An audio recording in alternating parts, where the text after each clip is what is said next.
The lake stretched out before us, vast and still, its surface like a sheet of black glass. The air was unnaturally cold for midsummer, wrapping around me with a chill that seeped into my bones. I stood at the edge of the dock, staring at the dark expanse, the water impossibly calm, despite the faint breeze, rustling the trees around us. There was something wrong with the silence. It wasn't peaceful. It was oppressive, heavy, like the lake itself was holding its breath. We had arrived earlier that afternoon, full of excitement and plans for a weekend of swimming, grilling and laughing around the fire. The drive had been long, winding through dense forests and narrow mountain roads, but the promise of an escape had been enough to keep our spirits high. The cabin we'd rented sat at the edge of the lake, isolated and perfect. At least, that's what we'd thought. Oh, now, the lake seemed wrong. It had looked inviting when we first arrived, the sunlight dancing on the surface, like tiny diamonds. But as the day faded and the shadows grew longer, the water took on a different quality, darker, dirty, deeper, normally subtitle, ser. It was almost as if it were staring back at me, waiting. The others were inside, their laughter muffled through the cabin walls. But I couldn't shake the feeling that something was watching me from the water. The dock beneath my feet groaned softly, a faint creak that echoed in the stillness. My breath curled in the air, far too visible for a summer night, and I shivered despite myself. I told myself it was just my imagination, a trick of the fading light, the isolation, the eerie quiet of being so far from the rest of the world. But deep down, I knew it was more than that. The lake wasn't just water. Shivers and blind eyes. It was something else, something ancient and waiting. The sound of footsteps on the dock startled me, and I turned sharply to see Ryan walking toward me, a beer in hand and a grin on his face. He had always been the fearless one, the type who thrived on pushing boundaries and challenging the unknown. It was why we were all here. His idea, his plan, his insistence that we needed to disconnect and live a little.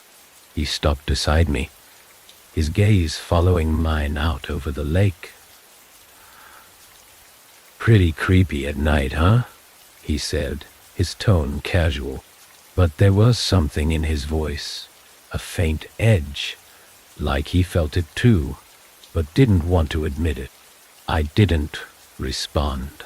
My eyes were fixed on the water, and for a moment I thought I saw something. A ripple, faint and deliberate, breaking the perfect stillness. My chest tightened, and I leaned forward, straining to see. But the surface was calm again, undisturbed, as if nothing had ever moved.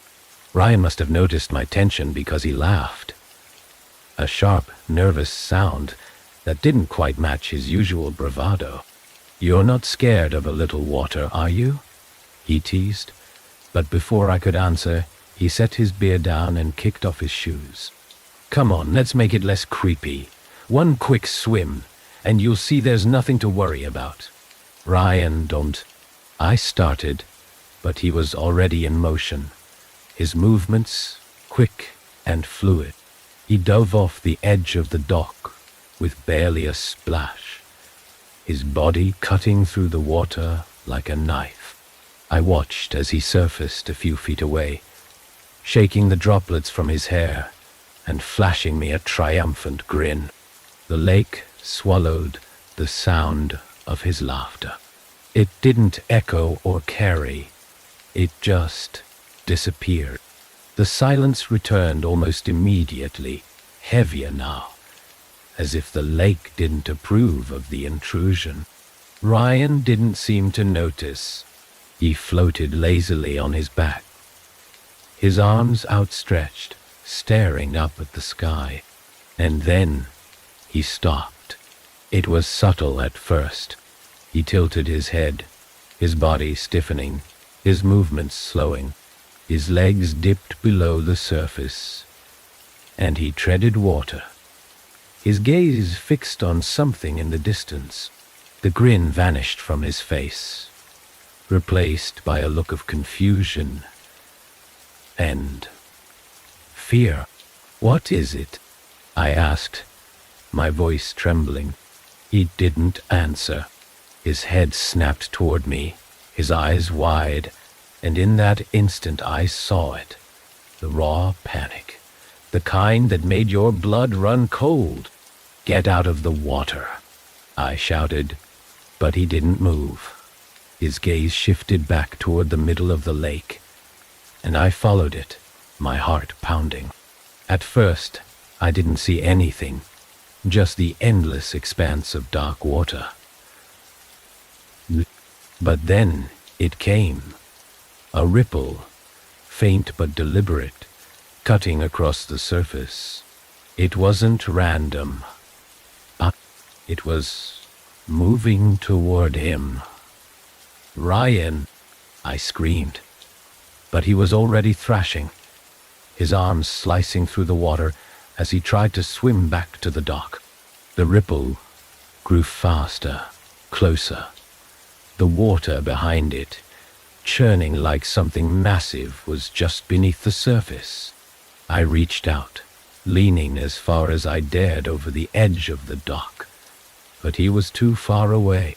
The ripple reached him before I could. Then it happened so fast. It happened so fast. One moment he was there, his hand outstretched, his eyes locked on mine, and the next he was gone.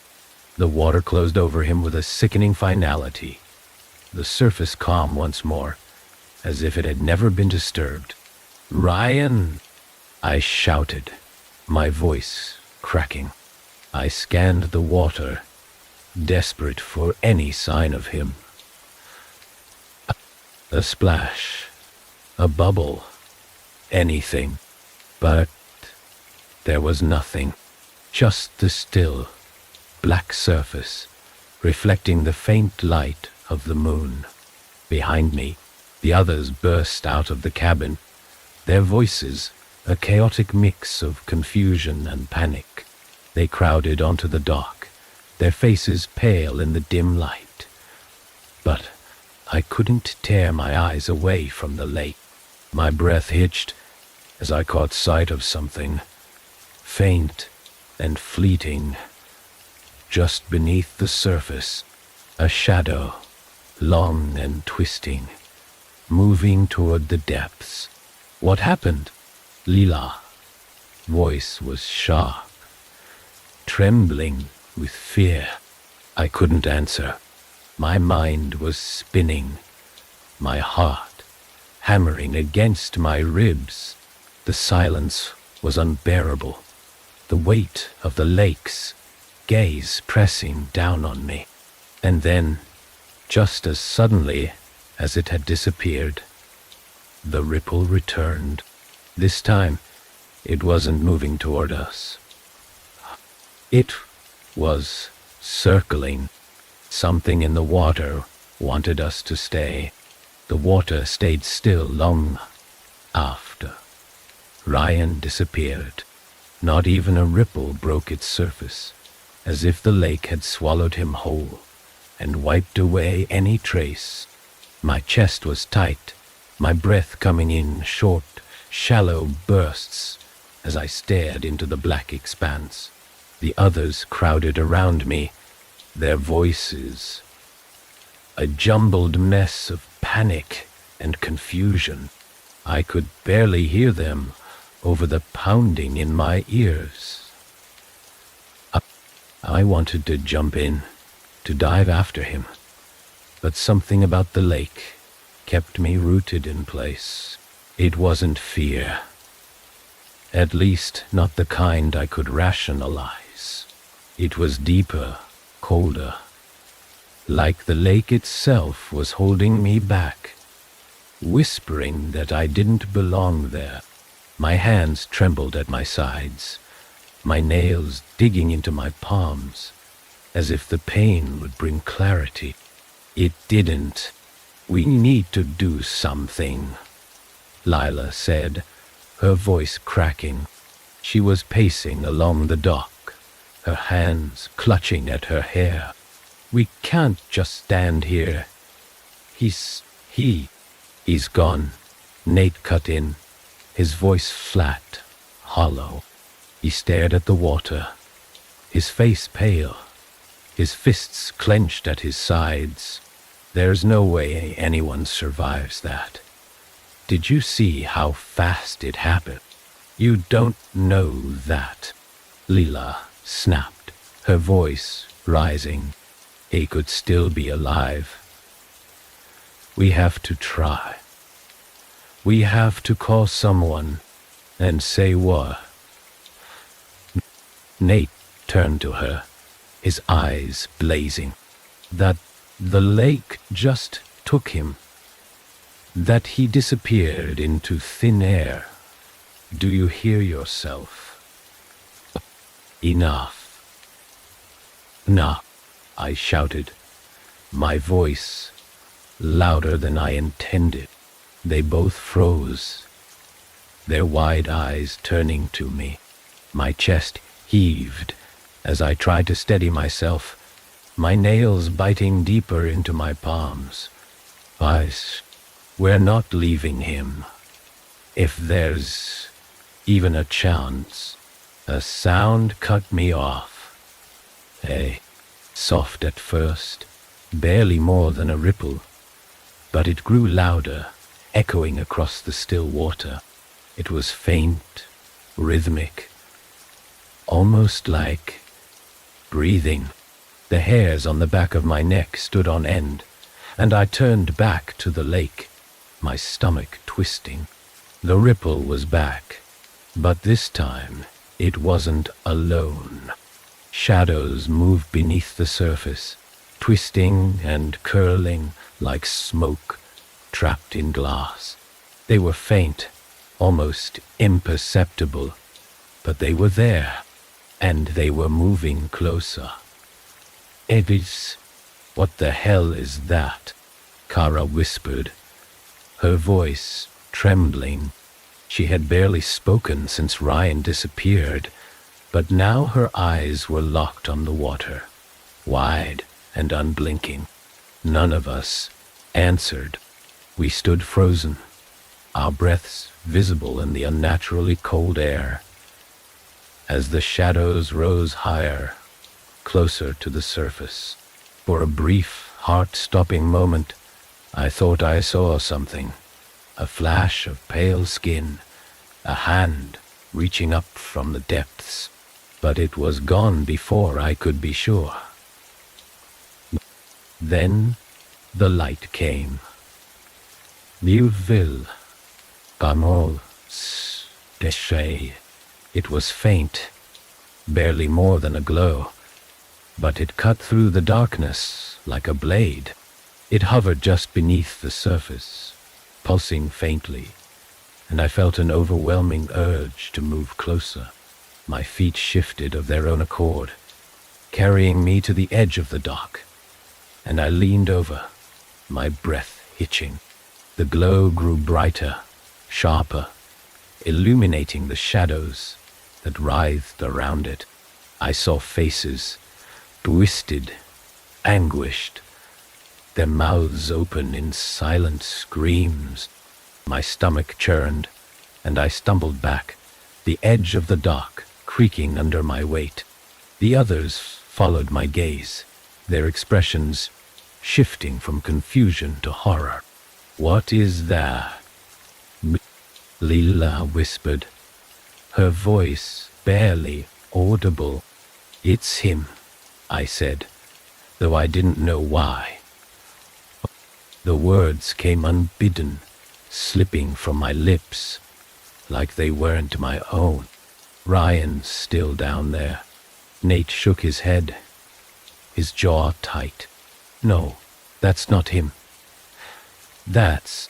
The glow surged, bright and blinding, and the dock shuddered beneath us. A low, guttural sound echoed across the water, vibrating through the air like a distant roar. I grabbed the railing, my knuckles white as the light began to rise, breaking the surface in a sudden, violent burst. The water rippled outward, splashing over the edges of the dock and soaking my shoes. The glow was blinding now, casting long, jagged shadows across the trees, and I could see the shape beneath it. A figure, pale and contorted, its limbs twisted at impossible angles. It wasn't Ryan. The figure floated just beneath the surface, its face turned upward, its empty eyes locked on mine. Its mouth hung open, wider than it should have been, and from its throat came the sound, the low, rhythmic breathing that had haunted us since Ryan disappeared. The glow pulsed around it, brighter with each beat, and I felt a wave of nausea roll over me. Then it moved. Its head jerked to the side, a sharp, unnatural motion, and its gaze shifted to the others. Leela screamed, stumbling back, and Nate grabbed her arm, pulling her away from the edge. Kara froze, her eyes locked on the figure, her chest heaving as though she couldn't catch her breath. The glow flickered, dimming for a moment, and the figure began to sink, disappearing back into the depths. The water stilled once more, the light fading, until it was gone entirely. The silence returned, heavier than before, and I felt the weight of it pressing down on my chest. "What the hell was that?" Kara whispered, her voice barely audible. She was trembling, her hands clutching at her sides. I didn't answer. I couldn't. My mind was spinning, trying to make sense of what I'd seen, but there was no logic, no explanation. The lake wasn't just a lake. It was something else, something ancient and alive, and it had taken Ryan. "We need to leave," Nate said finally, his voice tight. "Right now. Whatever's out there, it's not going to stop." Leela shook her head, her face pale. "We can't just leave him. We have to." "He's gone, Lila," Nate snapped, his voice breaking. "And you saw it. That wasn't him. That wasn't." The sound cut him off, soft at first, barely more than a ripple, but it grew louder, deeper, echoing across the water. It was the breathing again, rhythmic and deliberate, but this time it wasn't coming from the lake. It was coming from the dock beneath us. It was coming from the dock beneath us. The breathing beneath the dock was faint at first, barely audible, but it grew louder with each passing second. It wasn't the sound of someone struggling for air. It was slow, steady, deliberate, like the deep, measured inhale of something waiting. My pulse thundered in my ears as I froze, every instinct screaming for me to move. But I couldn't. The dock creaked beneath our feet, a groaning protest that only made the sound more chilling. Leela's hand shot out, gripping my arm with a strength I didn't know she had. Her nails dug into my skin, and when I looked at her, her face was pale, her lips trembling. She didn't say a word. She didn't have to. We all heard it. We all felt it. The sound didn't come from the lake anymore. It was inside. The dock trembled again, and Nate moved first, pulling Kara away from the edge. "Get back to the cabin," he said, his voice sharp, strained. "No. You." No one argued. We moved as a single stumbling unit, our footsteps pounding against the creaking planks. The breathing grew louder, closer, until it felt like it was right beneath us, rising through the gaps in the wood. I didn't dare look down. I couldn't. The air grew colder, heavy with something I couldn't name, and the shadows stretched longer around us, twisting unnaturally in the dim light of the moon. The second we hit solid ground, the dock groaned again, louder this time, as if it were struggling under an unbearable weight. I turned just in time to see the wood splinter and crack, a jagged fissure opening down the center. Something shifted beneath it, dark, serpentine, and impossibly large.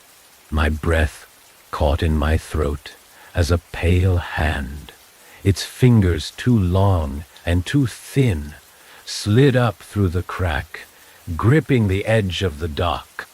"Run!" And Nate's voice tore through the air, and we didn't need to be told twice.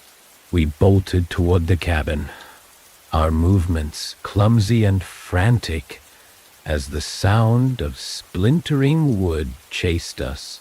The trees seemed to close in, their twisted branches reaching out like claws, snagging at our clothes and hair. The air itself felt alive, thick and oppressive, pressing against me with every step. My lungs burned, my legs screaming for relief, but I didn't dare stop. Behind us, the breathing turned into something else. A low, guttural growl that reverberated through the trees, rattling the very ground beneath us. It was close, too close, and I could feel its presence. Cold and unrelenting, like a shadow that had taken on form. We burst into the cabin, slamming the door behind us. "Anus." Nate shoved a chair under the handle, his chest heaving as he struggled to catch his breath. The silence inside was deafening, broken only by the sound of our ragged breathing. The thin walls seemed to close in around us, offering little protection from whatever was out there.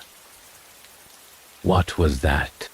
Lila's voice cracked as she backed against the wall, her wide eyes darting to the windows as if expecting to see something staring back. What the hell was that? None of us answered. Kara sank to the floor, her hands clutching at her sides as she gasped for air. Nate paced near the door, his fists clenched, his face pale and drawn.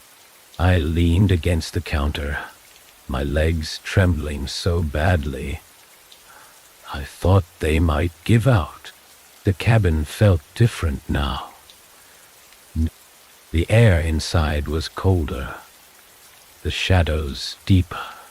It was as if the thing outside had already seeped in, wrapping itself around us. I could feel it in the walls, in the floor beneath my feet. The breathing had stopped, but the silence it left behind was worse. It wasn't empty. It was waiting. The lights flickered. The single overhead bulb cast jagged shadows across the room as it buzzed and dimmed, its glow struggling against some unseen force. I stared up at it, my chest tightening, and then the sound came again. Not the breathing this time, but something else, a faint tapping, soft and deliberate, coming from the windows. Leila whimpered, pressing herself tighter against the wall. "It's here," she whispered, her voice trembling. "It's outside." Nate grabbed a poker from the fireplace, holding it in front of him like a weapon. His eyes darted between the windows, his knuckles white as he gripped the iron. The tapping grew louder, more insistent, moving from one window to the next, circling the cabin like a predator, stalking its prey. I stepped forward, my hands shaking as I reached for the flashlight on the counter. My fingers barely brushed the metal before the tapping stopped. The silence returned, heavier than before, pressing down on my chest like a weight. And then the door rattled. The sound was sharp, sudden, a violent shudder that made the chair wedged under the handle creak. I stumbled back, the flashlight clattering to the floor as the door shook again, harder this time. The growl returned, low and guttural, vibrating through the walls like the rumble of distant thunder. Kara screamed, clapping her hands over her ears as the sound grew louder, more insistent. Leila was sobbing now, her body trembling uncontrollably, and Nate stood frozen, his grip on the poker faltering. I couldn't move, couldn't breathe. The thing on the other side of the door wasn't just knocking. It was trying to get in. The light bulb above us shattered, plunging the cabin into darkness. Leila's sobs turned into screams, and Kara fumbled for the flashlight, her shaking hands struggling to turn it on. When the beam finally cut through the darkness, it illuminated the door and the shadow that loomed behind it. The silhouette was impossibly tall, its head nearly brushing the top of the frame.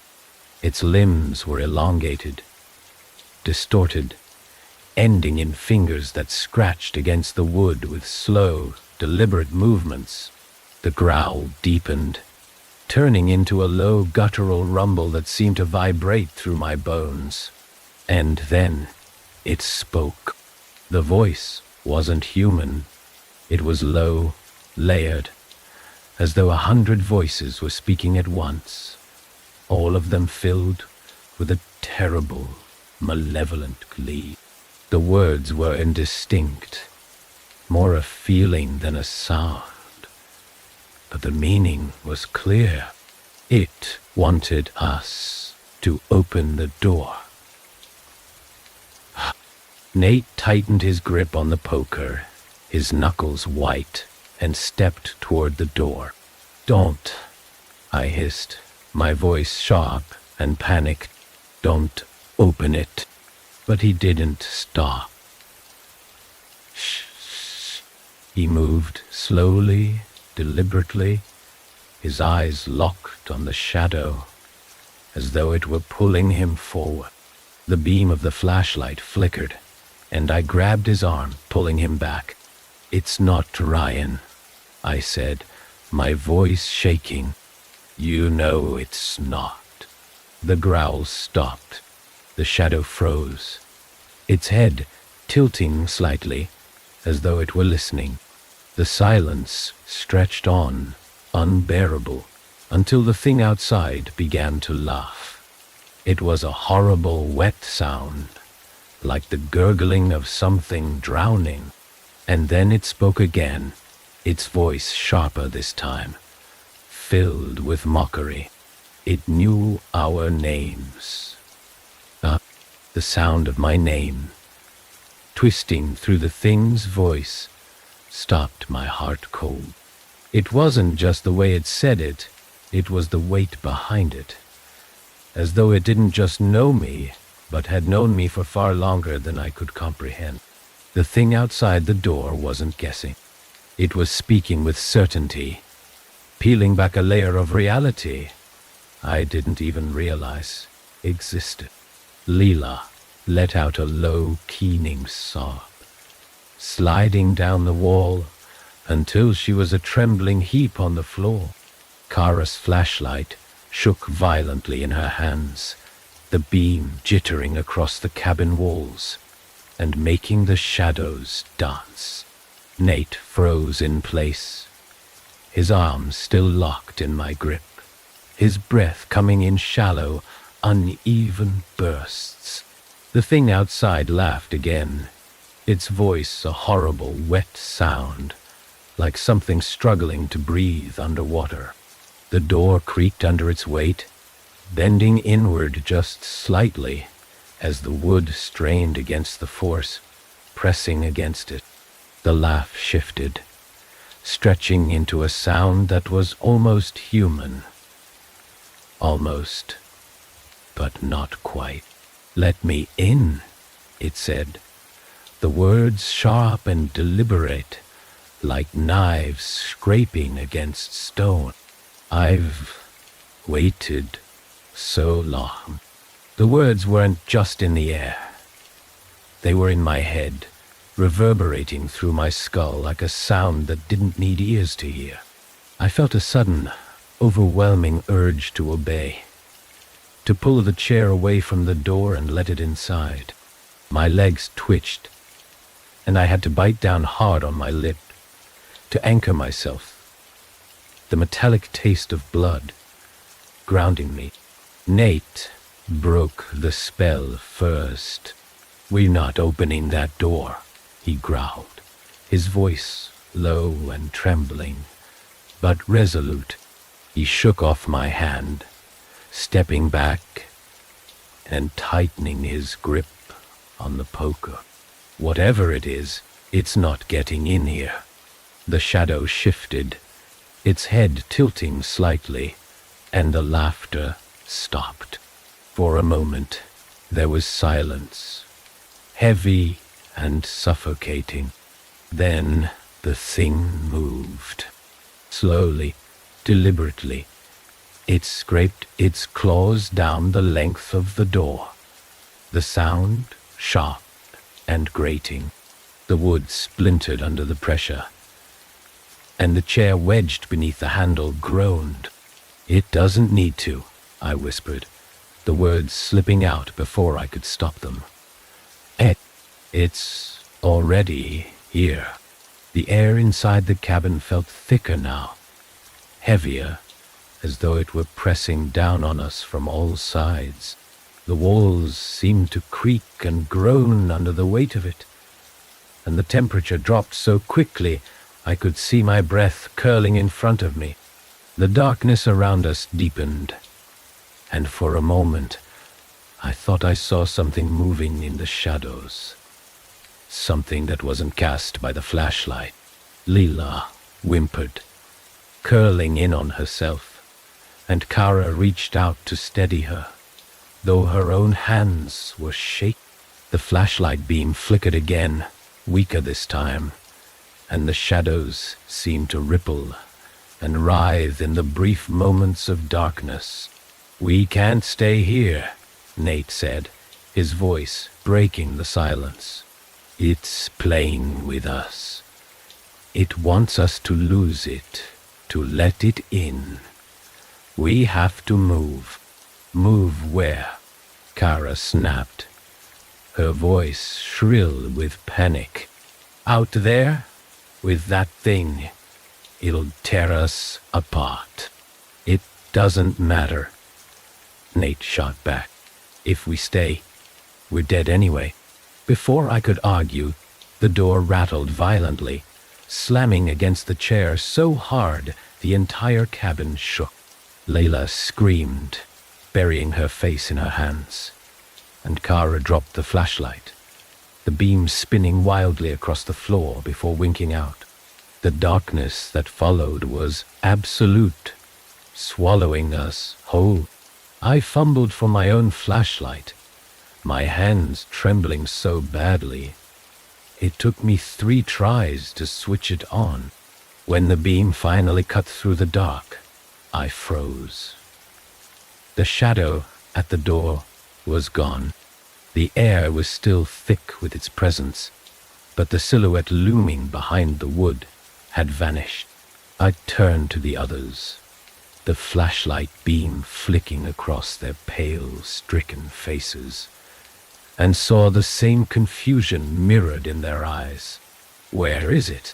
Kara whispered, her voice trembling. Why did it stop? The answer came in the form of a sound, a soft creak, faint but deliberate, coming from behind us.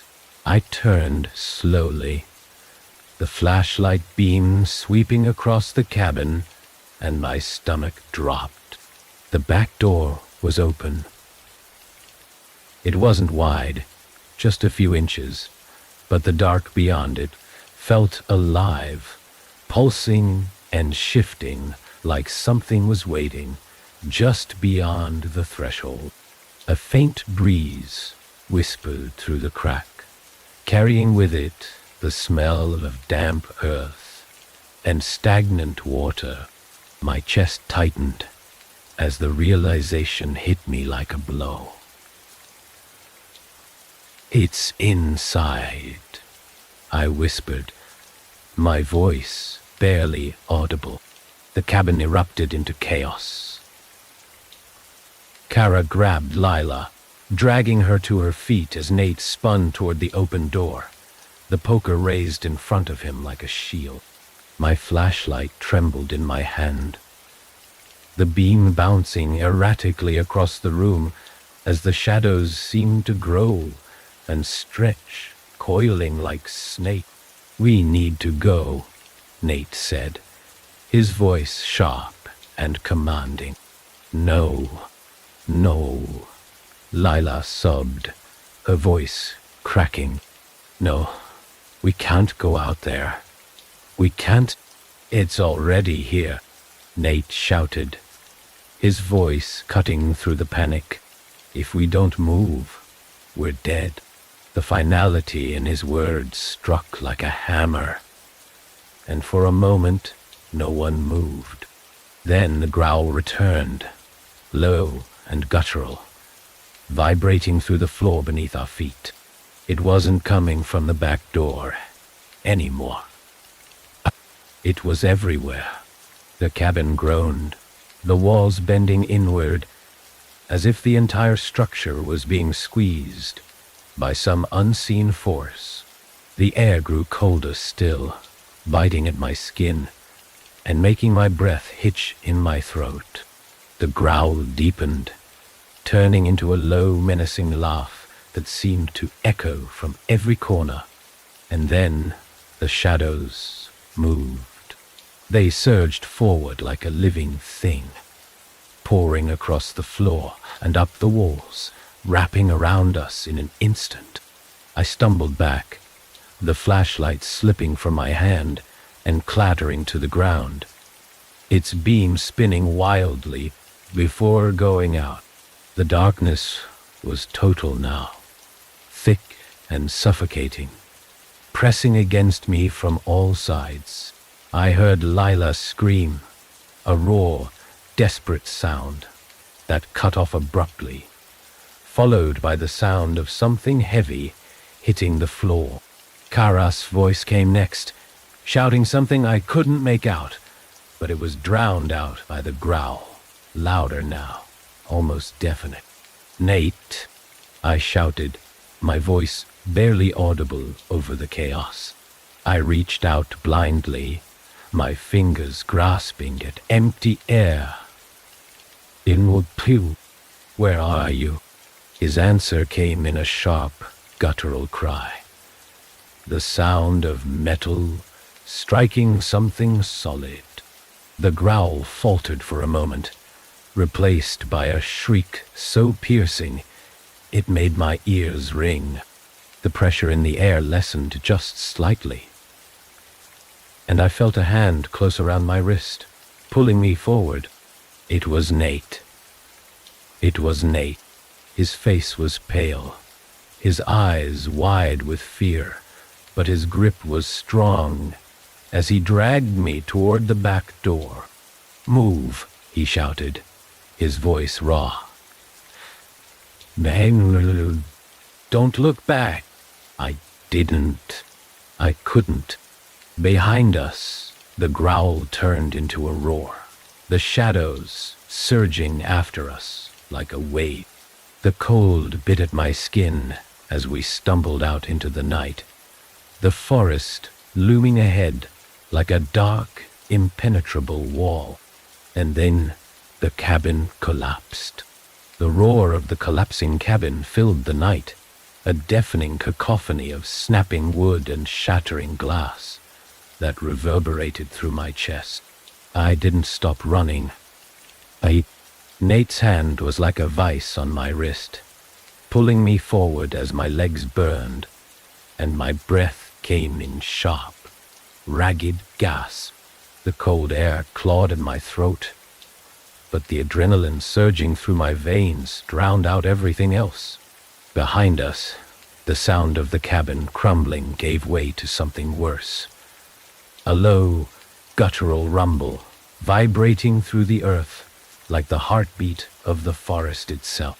The ground beneath my feet felt uneven, the dirt slick with frost and leaves.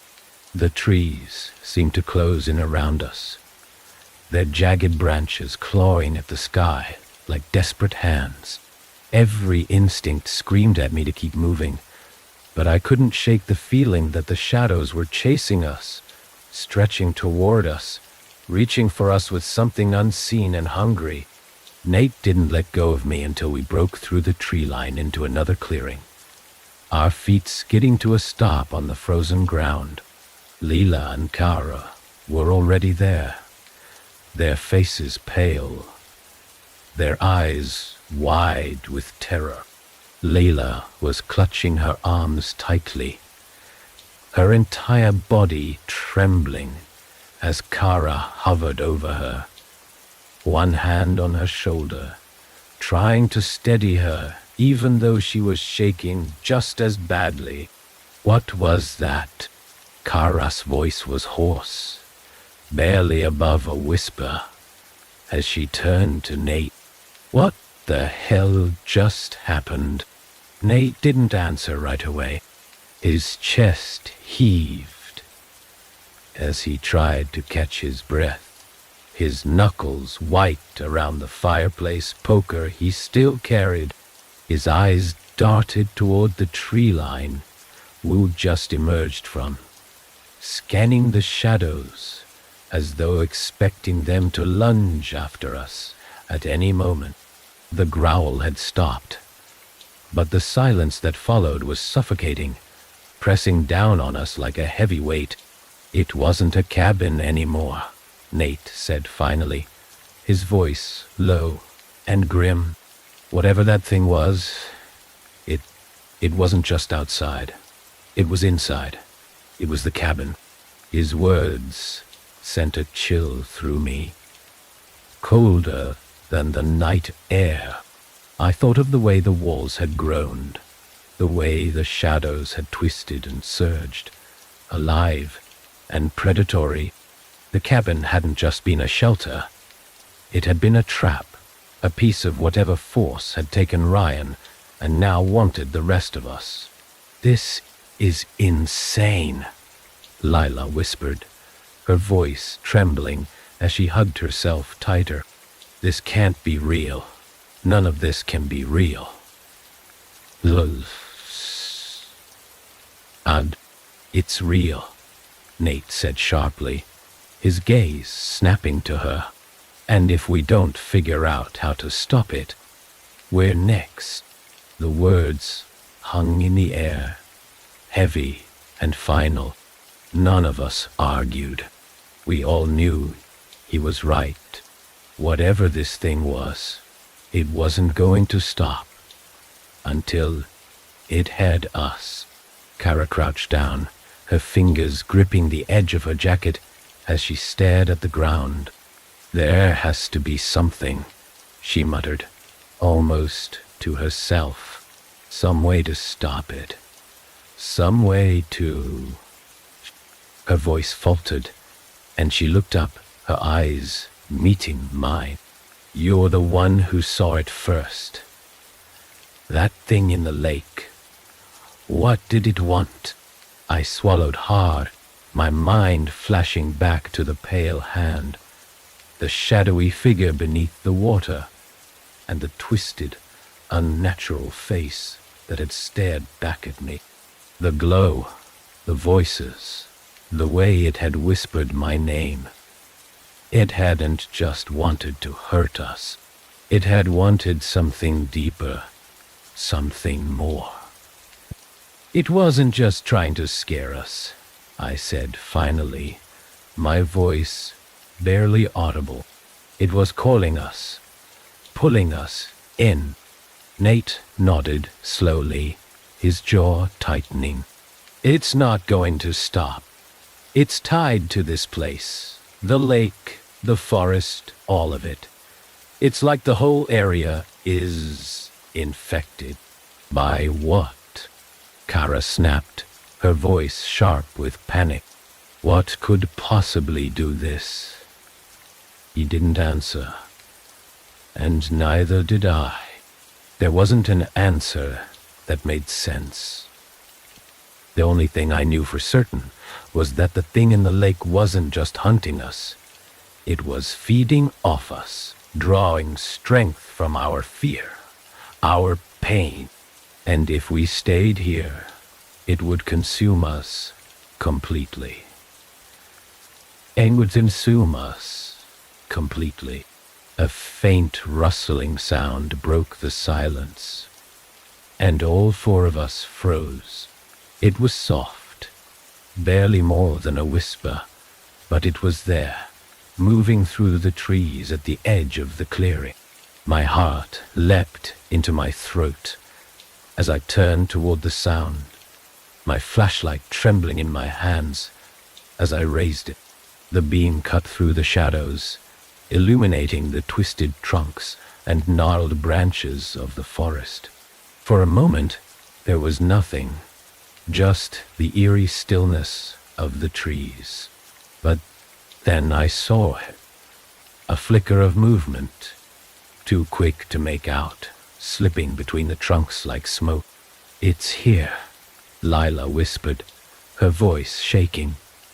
The rustling grew louder, closer, and I felt the ground beneath my feet tremble slightly. Nate raised the poker, his knuckles white, and Kara pulled Lila behind her, her hands shaking as she clutched at the flashlight.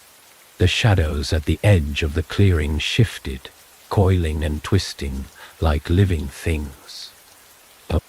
And then it stepped into the light. It wasn't the same as the figure we'd seen before. Not entirely. Its form was still distorted, its limbs too long and too thin, its movements jerky and unnatural. But its face was different this time, familiar. Doctor Tomb. Tapes surveu fregene. "Ryan," I breathed, my voice trembling. It wasn't him. I knew that the moment the word left my lips. But the face staring back at me was his, pale and hollow, the eyes empty and lifeless, but unmistakably his. His head tilted slightly, the movement sharp and unnatural, and his mouth twisted into a grin that didn't reach his eyes. "Help me," it said, the words warped and layered, as though 100 voices were speaking at once. "Please, because my legs lock in place, my mind screaming at me to move, to run, but I couldn't." The thing took a step forward, its movements slow and deliberate, and the ground beneath it seemed to ripple, the frost-covered earth shifting unnaturally. "It's not him," Nate said sharply, his voice snapping me out of my trance. "You know it's not." The thing stopped, its empty eyes locking onto Nate. Its grin widened, stretching too far, and the voices shifted, twisting into something darker. "He's still here," it said, the words dripping with malice. "You can bring him back. All you have to do is..." "And shut up," Nate shouted, raising the poker. He took a step forward, the metal trembling in his grip. "You're not him. You'll never be him." The thing tilted its head again, its grin fading. For a moment, the clearing was silent, the air thick with tension, and then it lunged. It moved faster than I thought possible, its limbs a blur as it closed the distance. Nate swung the poker, the metal connecting with a sickening crack. But the thing didn't stop. It slammed into him, knocking him to the ground, its 2 long fingers wrapping around his throat. "Nate!" Kara screamed, rushing forward, but the thing lashed out, its arm snapping toward her like a whip. She stumbled back, falling to the ground as the flashlight slipped from her hands. The beam spun wildly, illuminating the creature's face for a brief, horrifying moment. It wasn't Ryan anymore. Shoo! Its features had twisted, contorted into something monstrous, its hollow eyes burning with a sickly, unnatural light. I grabbed the closest thing I could find, a rock, cold and jagged, and swung it with all the strength I had. The impact sent a jolt up my arm, and the creature let out a guttural roar, releasing Nate and turning its empty gaze to me. Before it could move, the ground beneath it shifted again, the earth splitting open, as a faint, pulsing light spilled out. The thing recoiled, its form flickering, and I realized with a sickening certainty that the light wasn't saving us. It was calling something worse. The pulsing light grew brighter, spilling from the crack in the earth like liquid fire. It wasn't warm. It wasn't comforting. It was cold, seeping into my skin and filling me with a sensation so alien it made my stomach churn. The creature, whatever had worn Ryan's face, staggered back, its hollow eyes wide with something I almost mistook for fear. Its limbs twitched violently, its body jerking, as though it were fighting to hold itself together. The ground trembled beneath my feet, the vibrations coursing through my legs and into my chest. Kara scrambled backward, her hands clawing at the dirt as she tried to get away from the widening fissure. Leela's frozen, her eyes fixed on the light, her face pale and blank like a porcelain doll. Nate was still on the ground, gasping for air, clawing at his throat as though the creature's grip hadn't fully released him. I took a step back, the rock still clutched in my trembling hand as the light began to rise. It wasn't just spilling out anymore. It was forming, taking shape. Out. Eerie emerged from the fissure, its body composed entirely of that cold, pulsing glow.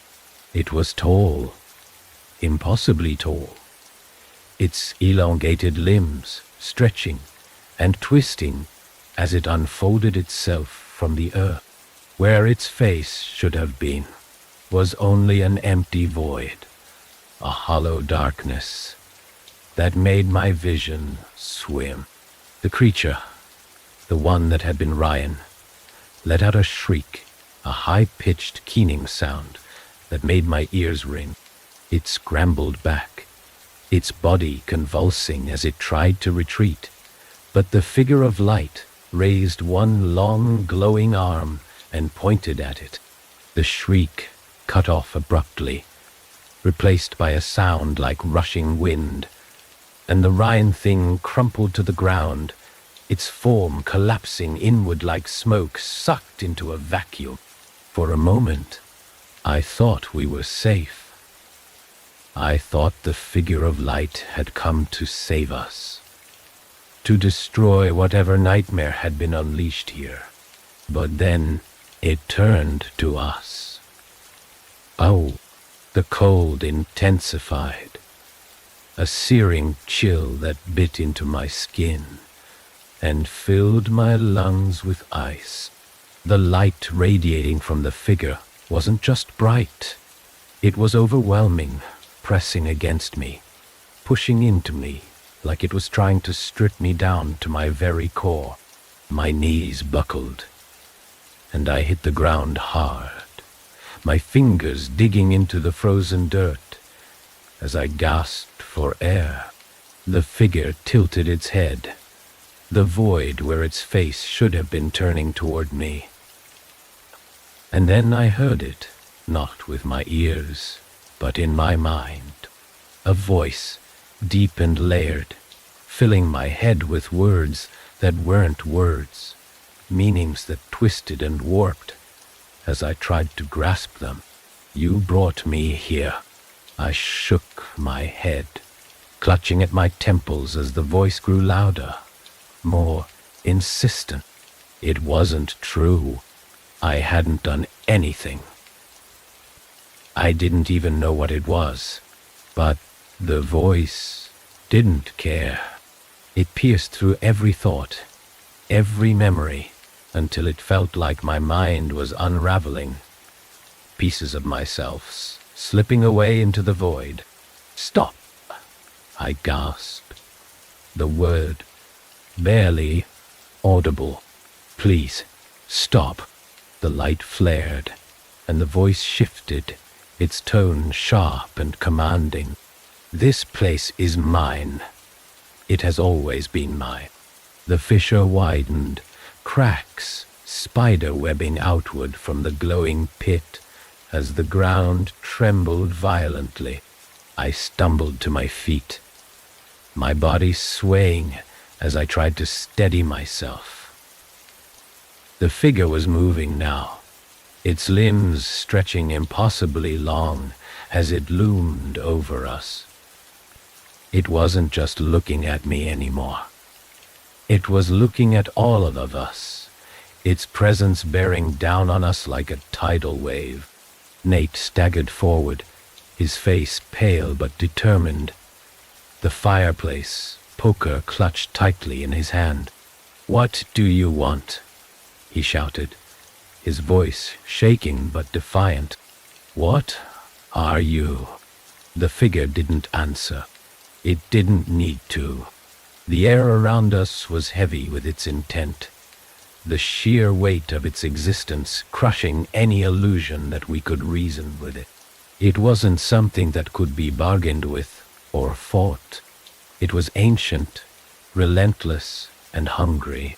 The fissure erupted, a geyser of blinding light shooting into the sky. Envelop. The ground beneath us gave way, and I felt myself falling, the world spinning as the air was ripped from my lungs.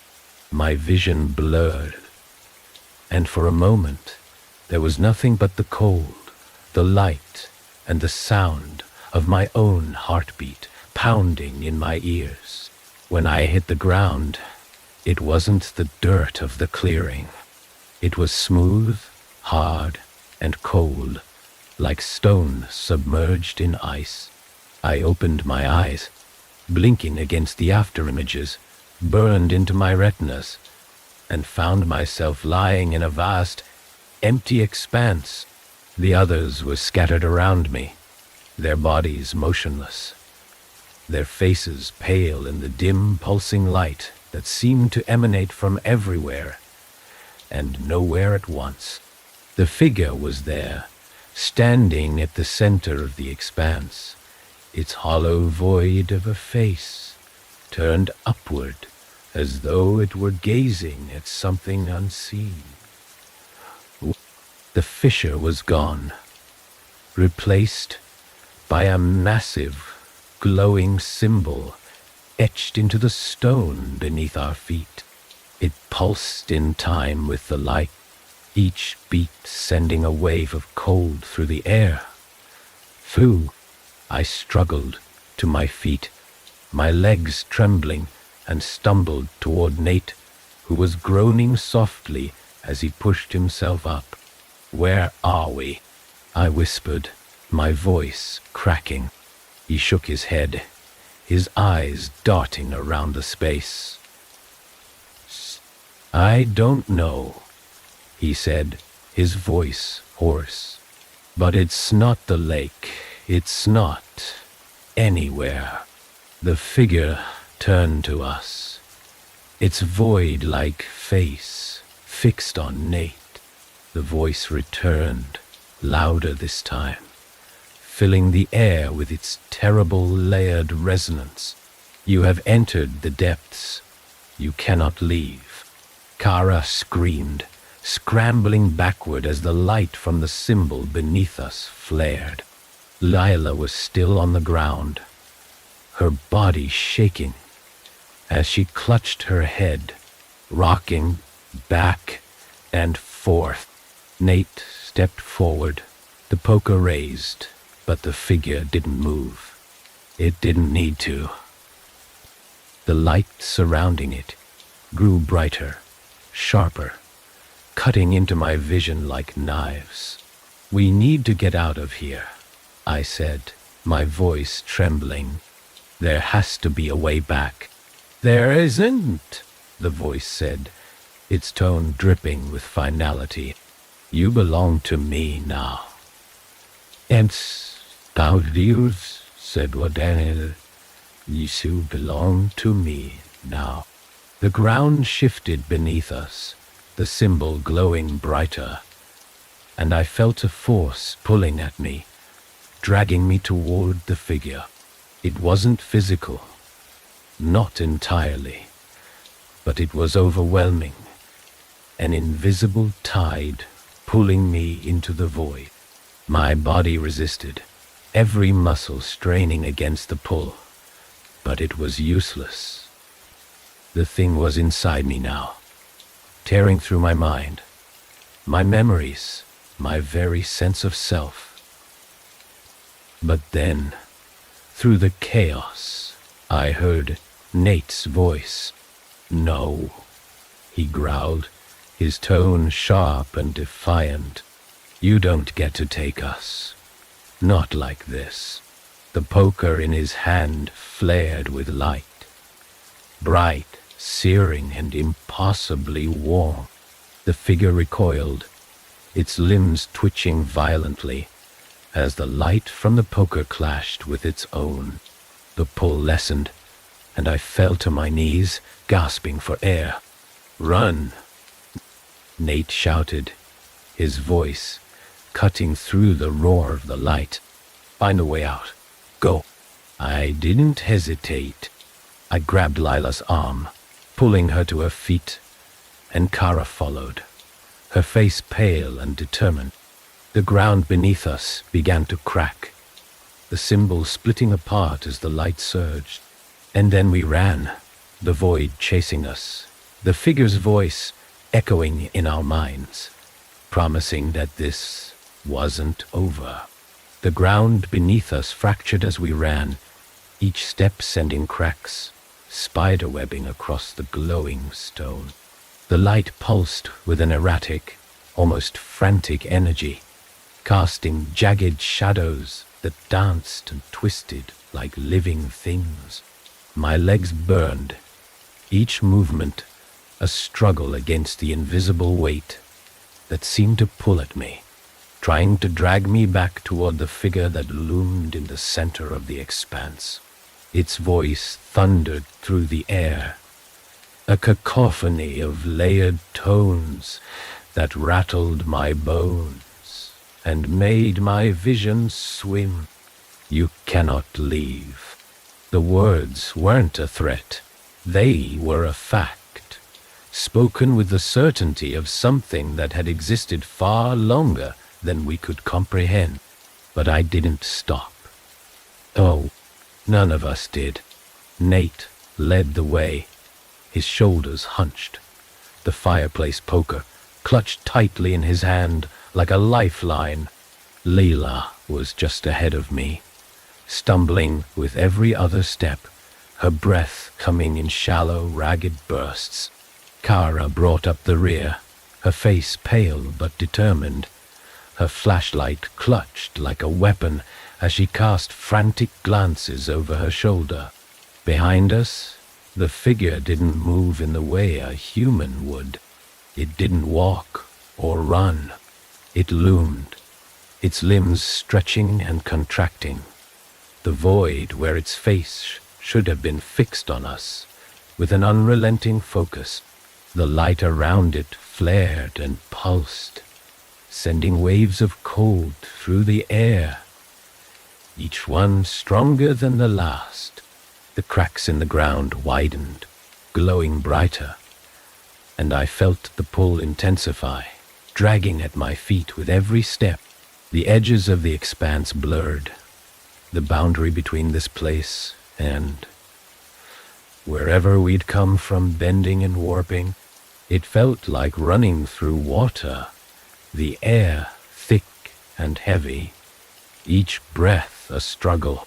The forest was gone. The lake was gone. Yet all that remained was the glowing expanse and the figure, its presence overwhelming, suffocating. "Where are we even going?" Kara shouted, her voice breaking as she stumbled and nearly fell. "There's no way out." "There's always a way out," Nate snapped, his voice strained but resolute. "We just have to keep moving." I wanted to believe him. I wanted to believe that if we just kept running, we'd find some crack in the fabric of this place, some weak point we could slip through. But the figure's voice was louder now, pressing into my mind with an unbearable weight. "You belong to me." The ground ahead of us shifted, the light rising like liquid, forming shapes that twisted and writhed. They weren't human, not entirely, but they were familiar. Faces emerged from the glowing mass, their features warped and grotesque. Ryan's face was among them, his mouth twisted into a grin that was too wide, his hollow eyes fixed on me. "Don't stop," Nate yelled, his voice cutting through the rising panic. "It's not real. None of this is real." The words barely registered. My chest tightened as the faces stretched toward us, their mouths opening in silent screams. Oh, though from the ground grew stronger, dragging at my feet, and I felt my balance falter. Leela grabbed my arm, pulling me upright. Her grip so tight it hurt. "We're not leaving without you," she said, her voice trembling but fierce. The faces dissolved as we pushed forward, the glowing shapes collapsing into the ground like water, returning to a frozen lake. The expanse seemed endless, but then I saw it. A break in the light, a sliver of darkness ahead. It wasn't much, barely more than a shadow. But it was something. "There," I shouted, pointing toward it. "Go, go." The figure's roar filled the air, a sound so powerful it sent me stumbling. The cracks beneath us widened, and I felt the ground shift, tilting as if the entire expanse was collapsing. The pull intensified, dragging at my legs, my arms, my chest, and for a moment I thought it was over.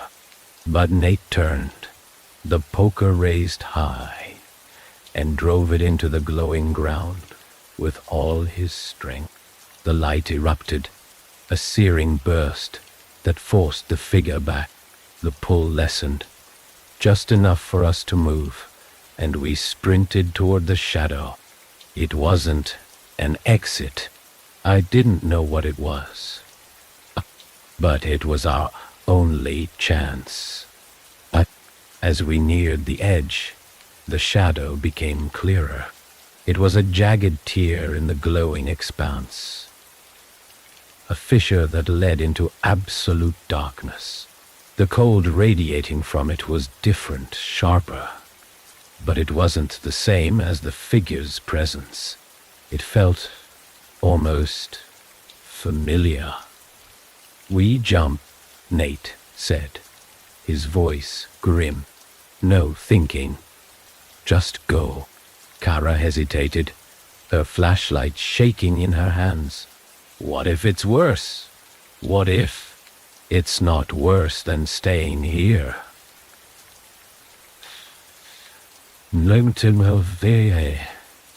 "I will," Nate snapped, grabbing her arm and pulling her forward.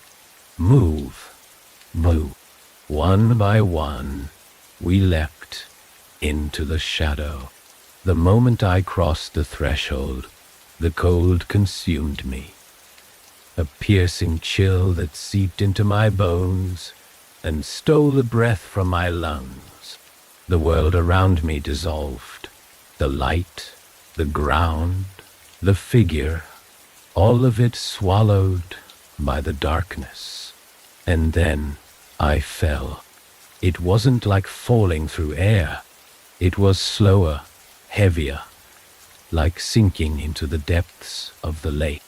The cold grew sharper, more painful, and I felt my consciousness slipping, fragments of myself peeling away with each passing second.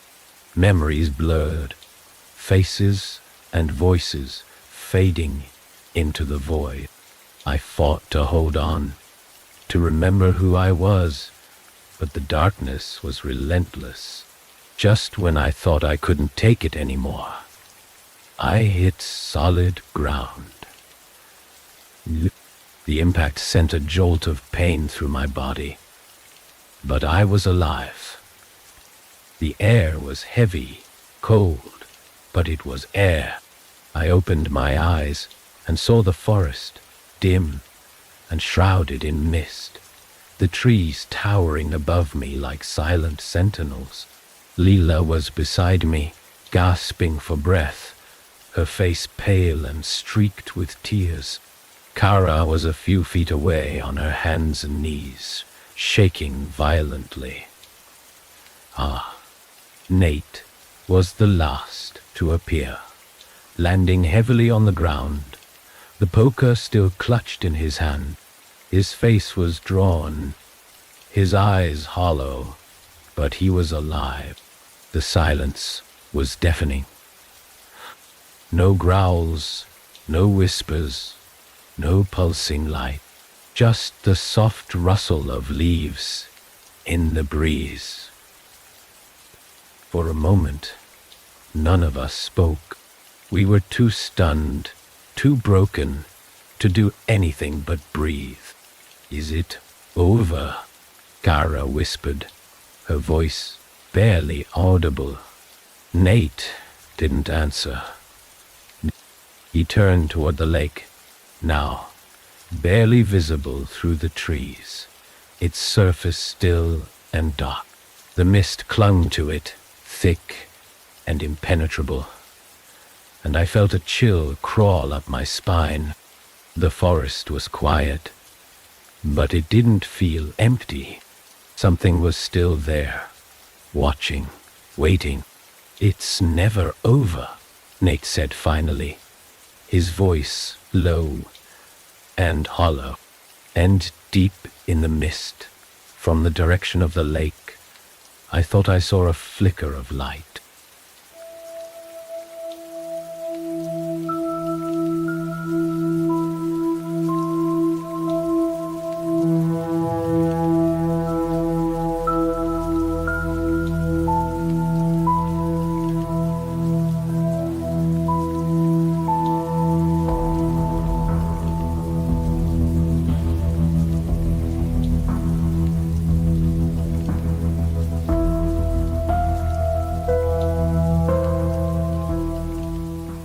The road to Frosthaven was barely visible through the fog, its cracked asphalt swallowed by the encroaching forest. The headlights cut a narrow path through the dense mist, but even that seemed futile, as the trees loomed closer with every mile. The air inside the car was heavy, oppressive, a silence punctuated only by the occasional creak of the leather seats and the faint hum of the engine. The laughter and chatter from earlier in the trip had faded, replaced by an unease none of us wanted to acknowledge. I stared out the window, my breath fogging the glass.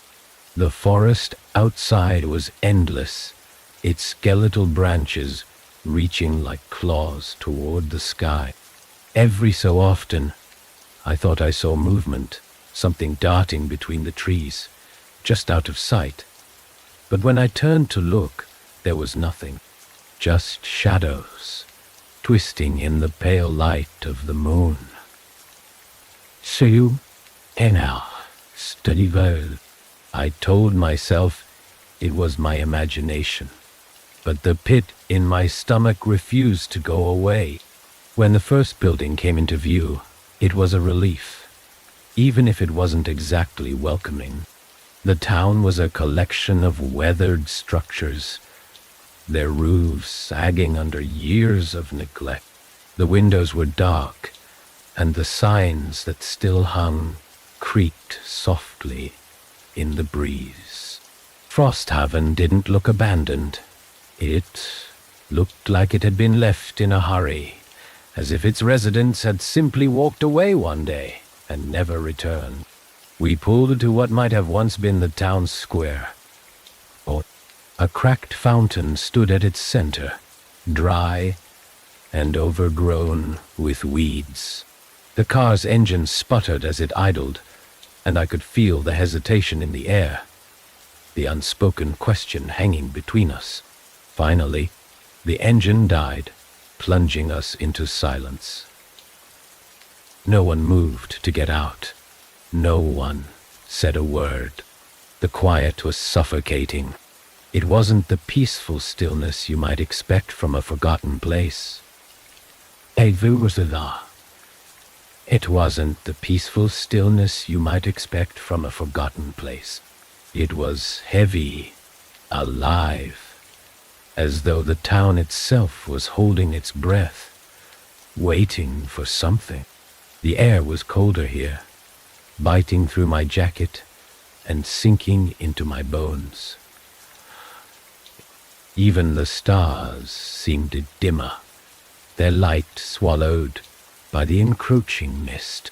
When we finally stepped out of the car, the gravel crunched loudly beneath our boots, the sound jarring in the stillness. I glanced around, half expecting someone to emerge from the shadows, but the town remained lifeless. A single street stretched ahead, lined with darkened storefronts and boarded-up homes. A faded sign above one of the buildings read, "General Store," its letters barely visible beneath layers of grime. We had come here for a reason. The stories of Frosthaven had been irresistible. Whispers of a cursed town, of strange disappearances, of something ancient and malevolent lurking in the woods. It was supposed to be an adventure, a chance to prove that the things that go bump in the night were just that, stories. But now, standing here in the thick of it, the weight of those stories pressed against my chest, making it hard to breathe. The first sound came suddenly, shattering the fragile stillness. A faint creak, like a door swinging open, echoed from somewhere down the street. My heart jumped, and I froze, my eyes darting toward the source. At first, there was nothing, just the empty storefronts, staring back at me. But then I saw it, a shadow moving between the buildings, quick and fleeting. I turned to the others, but their wide eyes told me they had seen it too. No one spoke.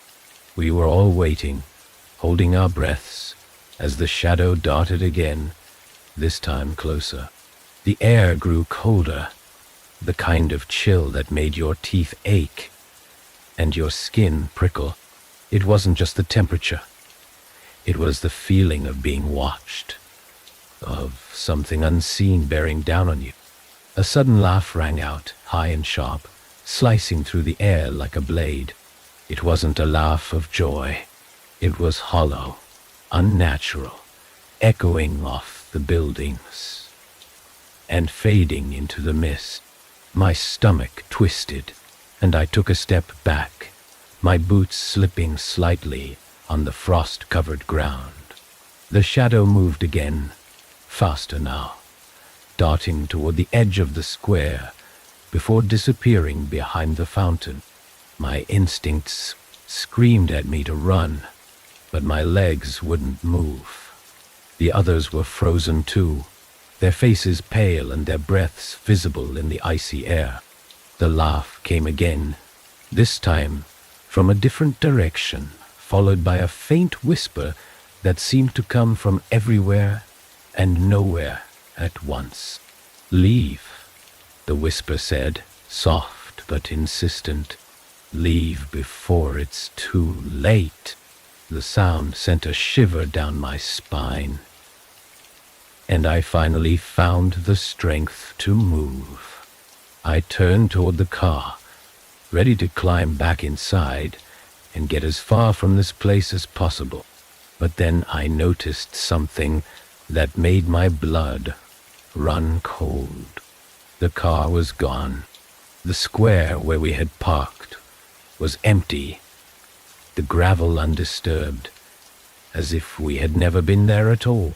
My heart pounded in my chest as I turned in a frantic circle, searching for some sign, some clue, but the car was nowhere to be found. It was impossible. It was impossible. We had just been standing next to it. "What the hell is going on?" someone whispered, their voice trembling. I didn't know who had spoken. I couldn't take my eyes off the empty square, off the spot where the car should have been. The laugh came again, louder this time, and the shadows began to move. They poured out from between the buildings, coalescing into shapes that were almost human, but not quite. Their limbs were too long, their movements jerky and unnatural, as though they were being controlled by invisible strings. The air grew heavier, and the whispers returned, overlapping and blending until they became a cacophony of unintelligible voices. My head throbbed, and I stumbled back, my vision blurring as the shapes drew closer. One of them stopped, just a few feet away, its hollow eyes locking onto mine. It tilted its head, its movements sharp and deliberate, and for a moment I thought I saw something familiar in its face. But then its mouth opened, and a voice that wasn't a voice echoed in my mind. "You shouldn't have come." The ground beneath my feet shifted, and I felt myself falling, the world spinning as the shadows closed in. The last thing I saw was the figure's hollow grin, stretching impossibly wide, before everything went black. When I opened my eyes, the world felt wrong. The air was heavier, thicker, as if every breath had to fight its way into my lungs. The ground beneath me was damp, the scent of wet earth and decaying leaves filling my nose. For a moment, I thought I was dreaming, the memory of the shadowy figures and the hollow laugh still echoing in my mind. But as I pushed myself upright, the pain in my arms and legs told me this was no dream. The town square was gone. Instead, I was surrounded by trees, tall, ancient things that twisted and loomed overhead, their gnarled branches forming a canopy that blotted out the sky. The mist clung to the ground, thick and cold, swirling around my feet like a living thing. I turned in a slow circle, my pulse pounding in my ears as I searched for the others. "Hello?" My voice came out hoarse, barely more than a whisper, swallowed immediately by the oppressive silence.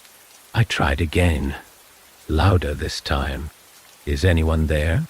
The forest didn't answer.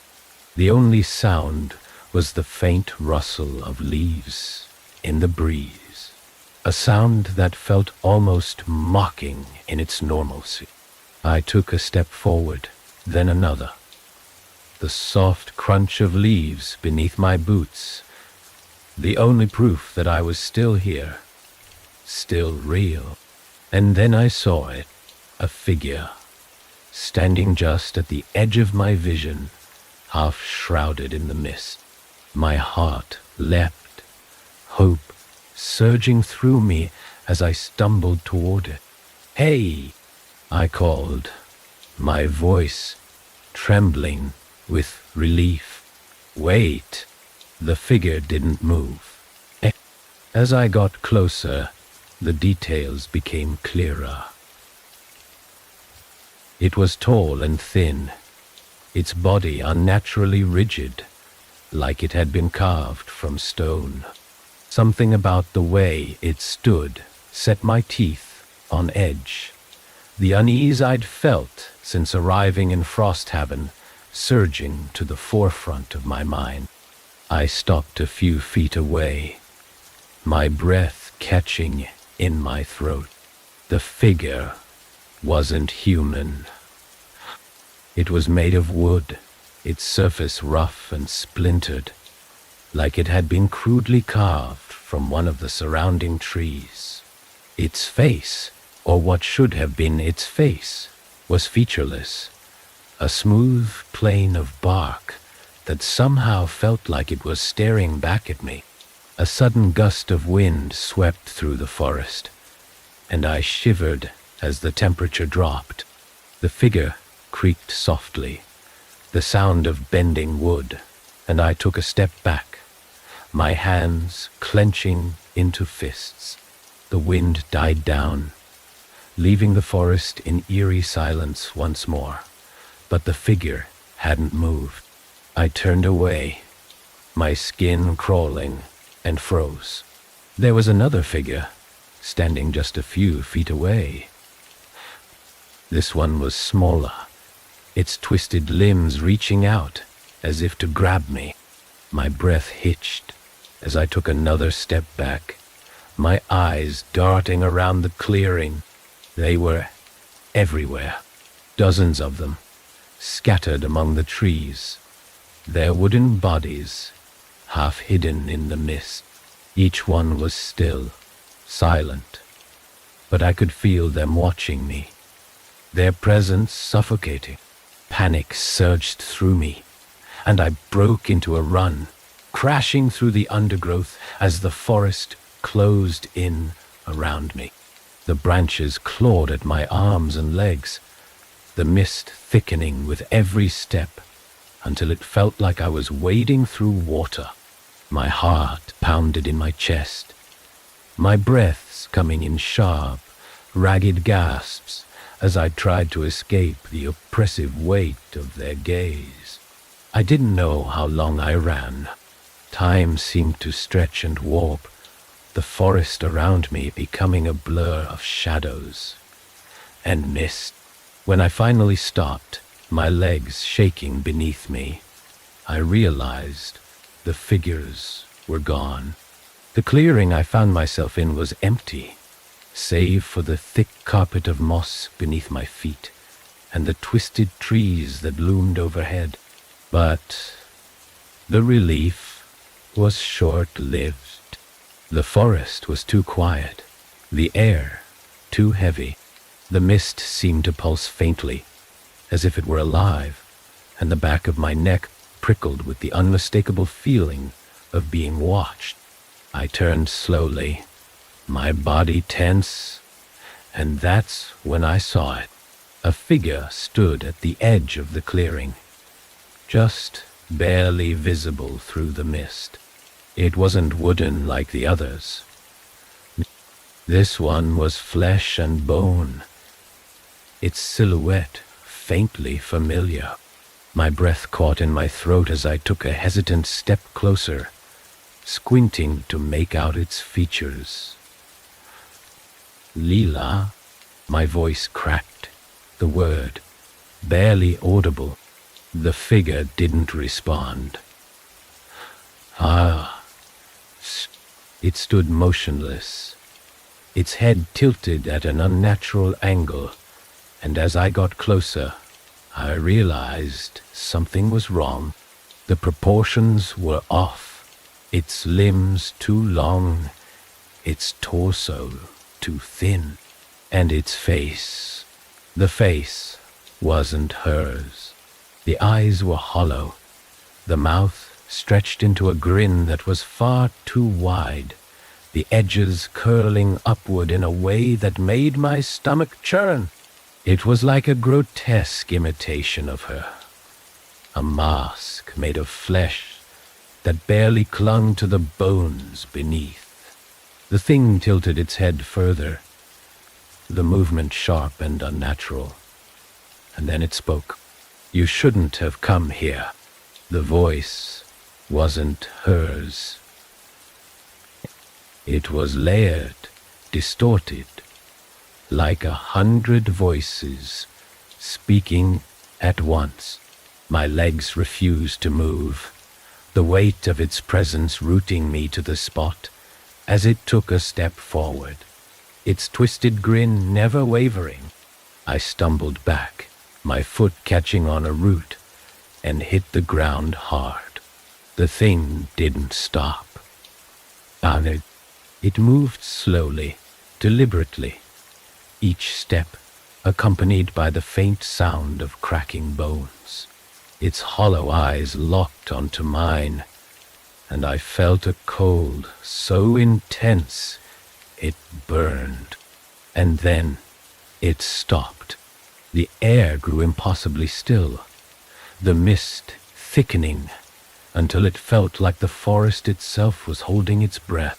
The thing tilted its head again, its grin faltering for the briefest of moments. And then it turned and melted into the mist. I stayed on the ground, my chest heaving, my entire body trembling as I tried to process what I'd just seen. But there was no time to think, no time to recover. A new sound cut through the silence, low and guttural, like the growl of some unseen predator. It was coming from the trees. The growl was low and deep, reverberating through the trees like a distant rumble of thunder. It wasn't close, but it wasn't far enough either. My body was still frozen on the damp ground, my breath coming in shallow gasps, as my ears strained to pinpoint where it was coming from. The forest around me had gone deathly still, as if every living thing was holding its breath. The sound grew louder, closer, its guttural tones layered with something almost wet. My instincts screamed at me to move, but my limbs were leaden, weighed down by fear and the lingering chill of whatever had just confronted me. I forced myself to push up onto my elbows, my fingers clawing at the damp moss for traction. The growl shifted, turning into a series of guttural clicks, almost like an animal testing the air. The sound sent a shiver racing down my spine, my skin prickling with cold sweat. The mist swirled, parting just enough for me to catch a flicker of movement between the trees. It was fast, too fast to track, but it left behind an impression of something massive, its form too distorted to make sense of. I scrambled to my feet, my heart pounding so hard it drowned out everything else. My vision blurred, my pulse hammering in my temples as I stumbled backward, nearly tripping over a root. The growl stopped. The silence that followed was worse. With every fiber of my being screamed at me to run, to put as much distance as I could between myself and whatever was stalking me. But my legs wouldn't cooperate. My muscles locked, and I could only stand there, staring into the fog, waiting for it to show itself. And then it did. At first, it was just a shape, barely visible through the haze. It was hunched low, its limbs long and angular, its body contorted in ways that made my stomach churn. The mist clung to it like a second skin, shrouding its details, but I could see enough to know it wasn't human.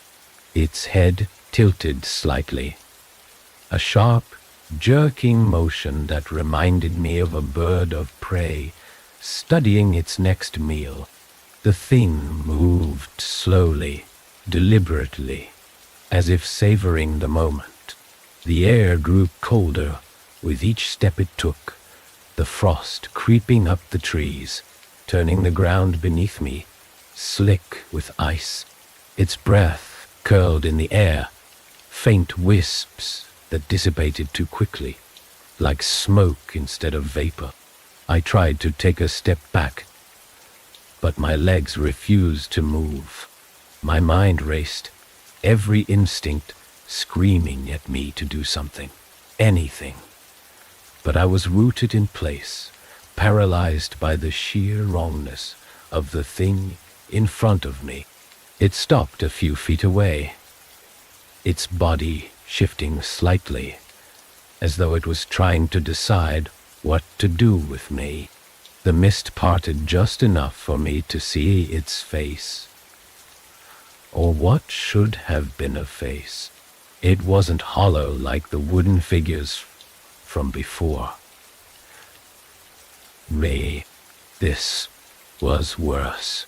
Its features were almost human, but warped, stretched, as though someone had tried to carve a face out of wax and then let it melt. Its eyes were sunken, the sockets too deep, too dark, and its mouth hung open, wide enough to swallow me whole. There was no sound, no growl or hiss, just a faint, wet gurgle of something moving inside it. My paralysis broke. I stumbled back, my hands scrabbling at the tree behind me for balance. The thing tilted its head again, its empty gaze locking onto mine, and for a moment I thought it was about to lunge. But instead, it did something worse. It smiled. It's down. The grin stretched impossibly wide, the corners of its mouth splitting open to reveal rows of jagged, uneven teeth. They weren't sharp, not like an animal's. They were blunt, broken, like something that had been used for far too long. The gurgling sound grew louder, wet and sickening, and I realized it wasn't just coming from its throat. It was everywhere, surrounding me, echoing through the trees. I turned and ran. The forest blurred around me, the branches clawing at my arms and legs as I crashed through the undergrowth. My breaths came in ragged gasps, the cold air burning my lungs, but I didn't dare stop. The sound of snapping twigs and crunching leaves followed me, impossibly fast, and I knew without looking that it was right behind me. The mist thickened, swirling around my ankles, pulling at me like unseen hand. My foot caught on a root, and I went down hard, the impact jarring my teeth and sending pain shooting through my palms. I scrambled to my feet, my chest heaving as I forced myself forward. But the sound was closer now, the thing's ragged breathing mingling with my own. I broke into a clearing, my momentum carrying me forward, until I nearly collapsed. The space was small, surrounded by trees so tightly packed they formed an almost solid wall. The ground was softer here, blanketed with moss that muffled my footsteps. For a moment, there was silence, broken only by the sound of my gasping breaths.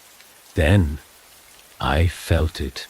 The air shifted, a cold, heavy presence pressing against me from all sides. I turned slowly, my eyes darting between the trees, searching for the source of the suffocating dread. It wasn't behind me. It wasn't beside me. It was above me. I looked up, and my stomach dropped. The thing was perched in the branches of the largest tree, its limbs splayed out like a grotesque spider. It was watching me, its hollow eyes glinting faintly in the dim light, and its grin had stretched even wider, splitting its face nearly in half. For a moment, neither of us moved. Then it began to descend. It didn't climb down. It fell, its limbs twisting and contorting, catching and releasing branches with impossible speed. The gurgling sound was louder now, filling the clearing, and I could feel it in my chest, a vibration that made my ribs ache. I stumbled back, my hands scrambling for anything, a rock, a stick, something to defend myself. but my fingers found only moss and damp earth. As the thing hit the ground, the impact sent a shockwave through the clearing, the air rippling with cold. It didn't lunge, didn't attack. It just stood there, its body impossibly still, its head tilted as though it was waiting for me to make the first move. And then it whispered. The sound wasn't loud, but it cut through the air like a blade, its layered tones clawing at the edges of my mind. It wasn't speaking a language I could understand, but the meaning was clear.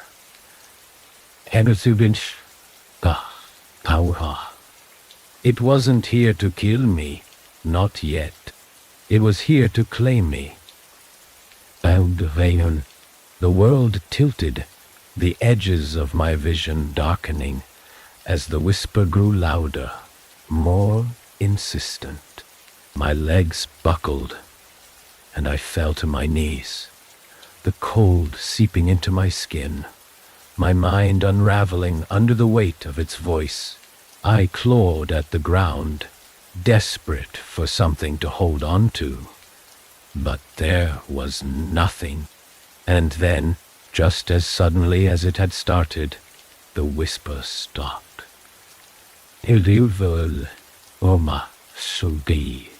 The thing was gone. Its presence vanished, as though it had never been there. I was alone in the clearing. The forest silent once more, but the air still felt heavy, charged with the promise that it wasn't over.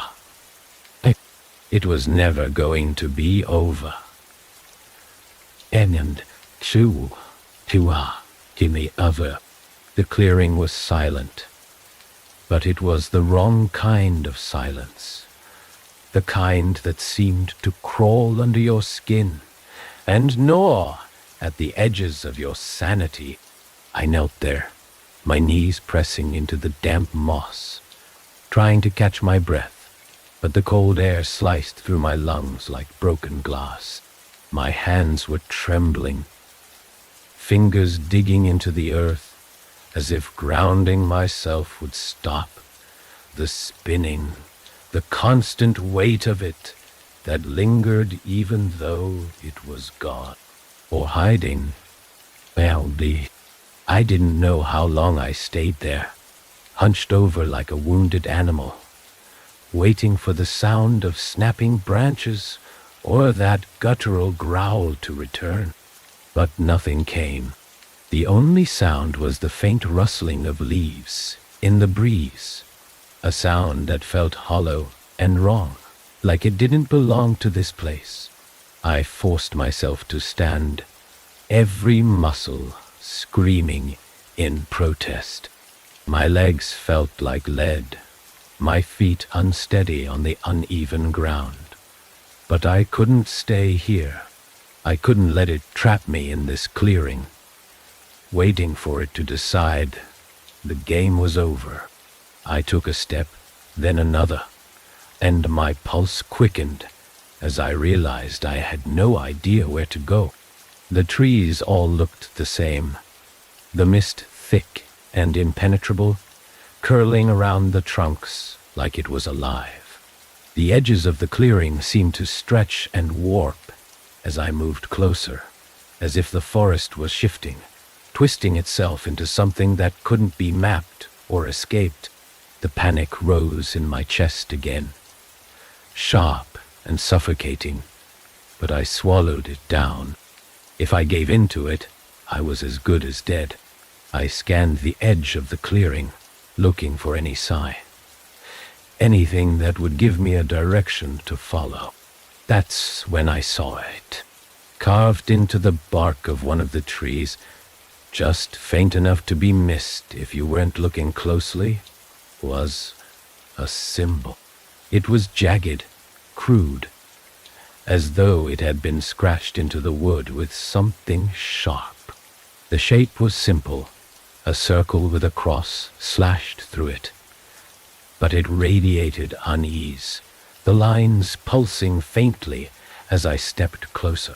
It wasn't just carved, it was burned. I reached out, my fingers hovering just over the bark. The symbol gave off no heat, but I could feel something else. An energy that prickled against my skin, making my arm tingle. My instinct screamed at me to pull back, to leave it alone, but something about it felt familiar, like it was connected to the thing in the forest, the thing that had whispered in my mind and bent reality to its will.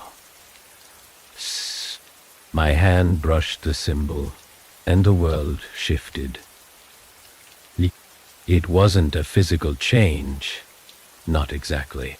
The trees were still there, the mist still clung to the ground, but everything felt thinner. The air was colder, sharper, biting at my skin with a chill that wasn't natural. The forest felt smaller, the trees pressing closer, their branches tangling overhead like a cage, and somewhere in the distance, faint but growing louder, was the sound of whispers.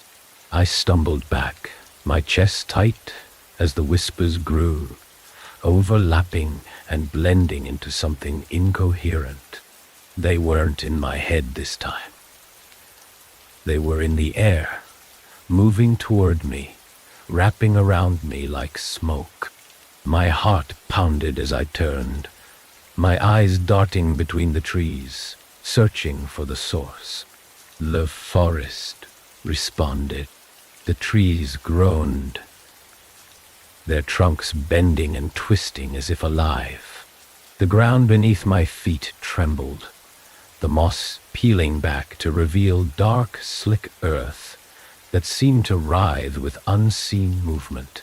The air thickened, pressing down on me with a weight that made it hard to breathe.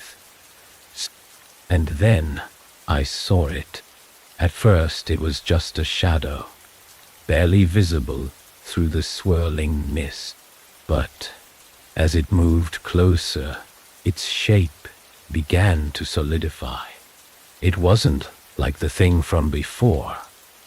Not entirely. This one was taller, its limbs impossibly long and thin, its body hunched as if it were too big to fit in the space it occupied.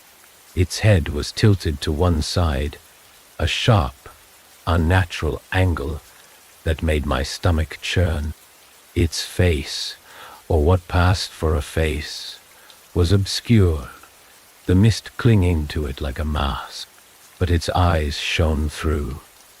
Two pinpricks of pale light that bored into me, unblinking and cold. The whispers grew louder, sharper, until they weren't whispers anymore, but a voice, singular. Dual, tuum, tivil, clear. You will not leave.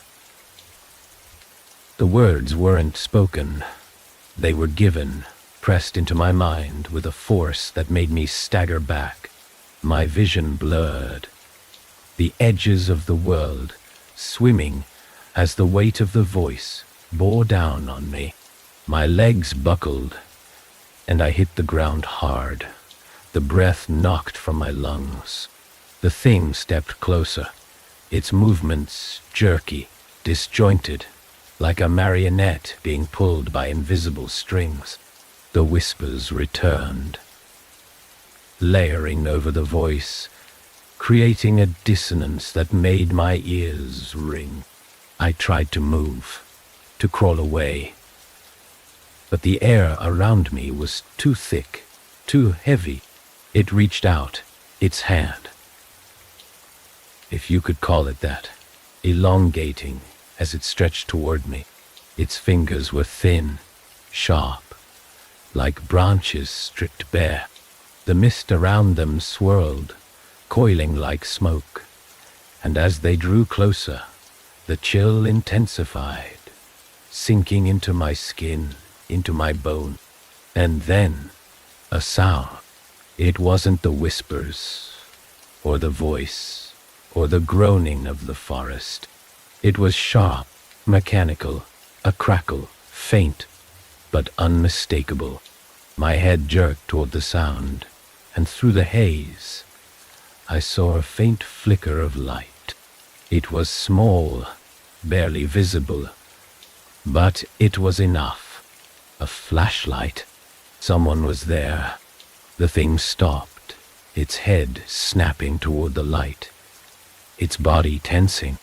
The whispers faltered, the voice cutting off mid-sentence, and for a moment, the world was still. Then it moved, faster than I thought possible, the mist parting as it disappeared into the trees. I didn't wait to see where it went. I pushed myself to my feet, my legs shaking, and ran toward the light. The air around me seemed to resist, the mist thickening as I moved. But I didn't stop. The light grew brighter, steadier, until I could make out the shape of a figure holding it. "Nate," I gasped, my voice hoarse as I stumbled into the clearing. He turned, his face pale and streaked with dirt, but his eyes lit up when he saw me. "We need to go," he said, his voice tight, urgent. "No. You too." I didn't argue. The whispers were returning, faint at first but growing louder, and I could feel the thing's presence pressing against the edges of the clearing. We ran, crashing through the undergrowth, the beam of Nate's flashlight cutting through the mist. But even as we moved, I knew the forest wasn't letting us go. The forest didn't just close in around us. It consumed us. The air grew colder with each step, so cold that it burned my lungs with every breath. The mist thickened, curling around our legs like it was trying to pull us back, and the trees themselves seemed to shift and stretch, their branches clawing at the sky. Nate's flashlight was our only anchor, its beam cutting through the haze, but even that flickered and wavered, as though the light itself was struggling to hold on. We didn't speak. There was no point. The whispers were growing louder again, overlapping and weaving into a sound that wasn't quite words, but carried meaning all the same. They were angry, insistent, demanding.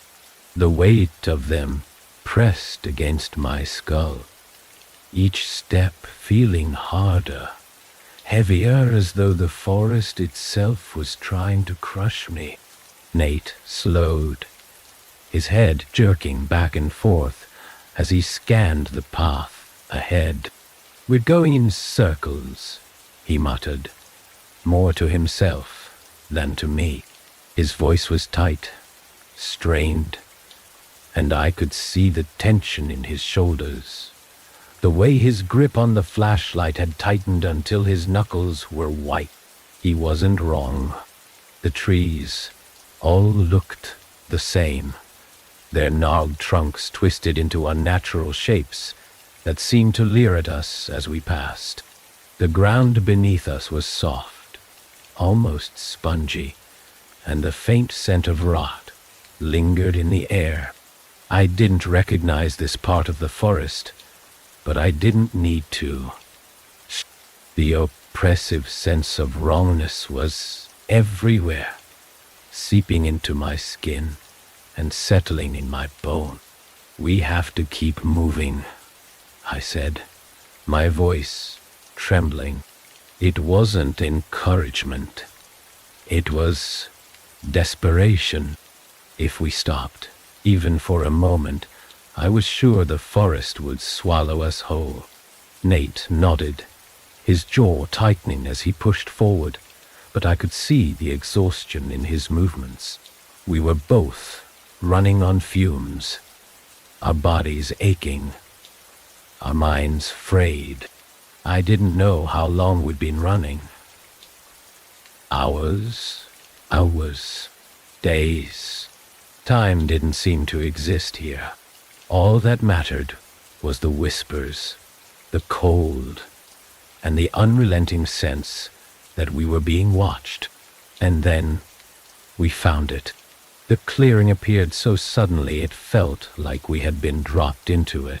One moment, the trees were pressing in on us, their branches tangling overhead, and the next, we were standing in an open space, bathed in pale, unnatural light.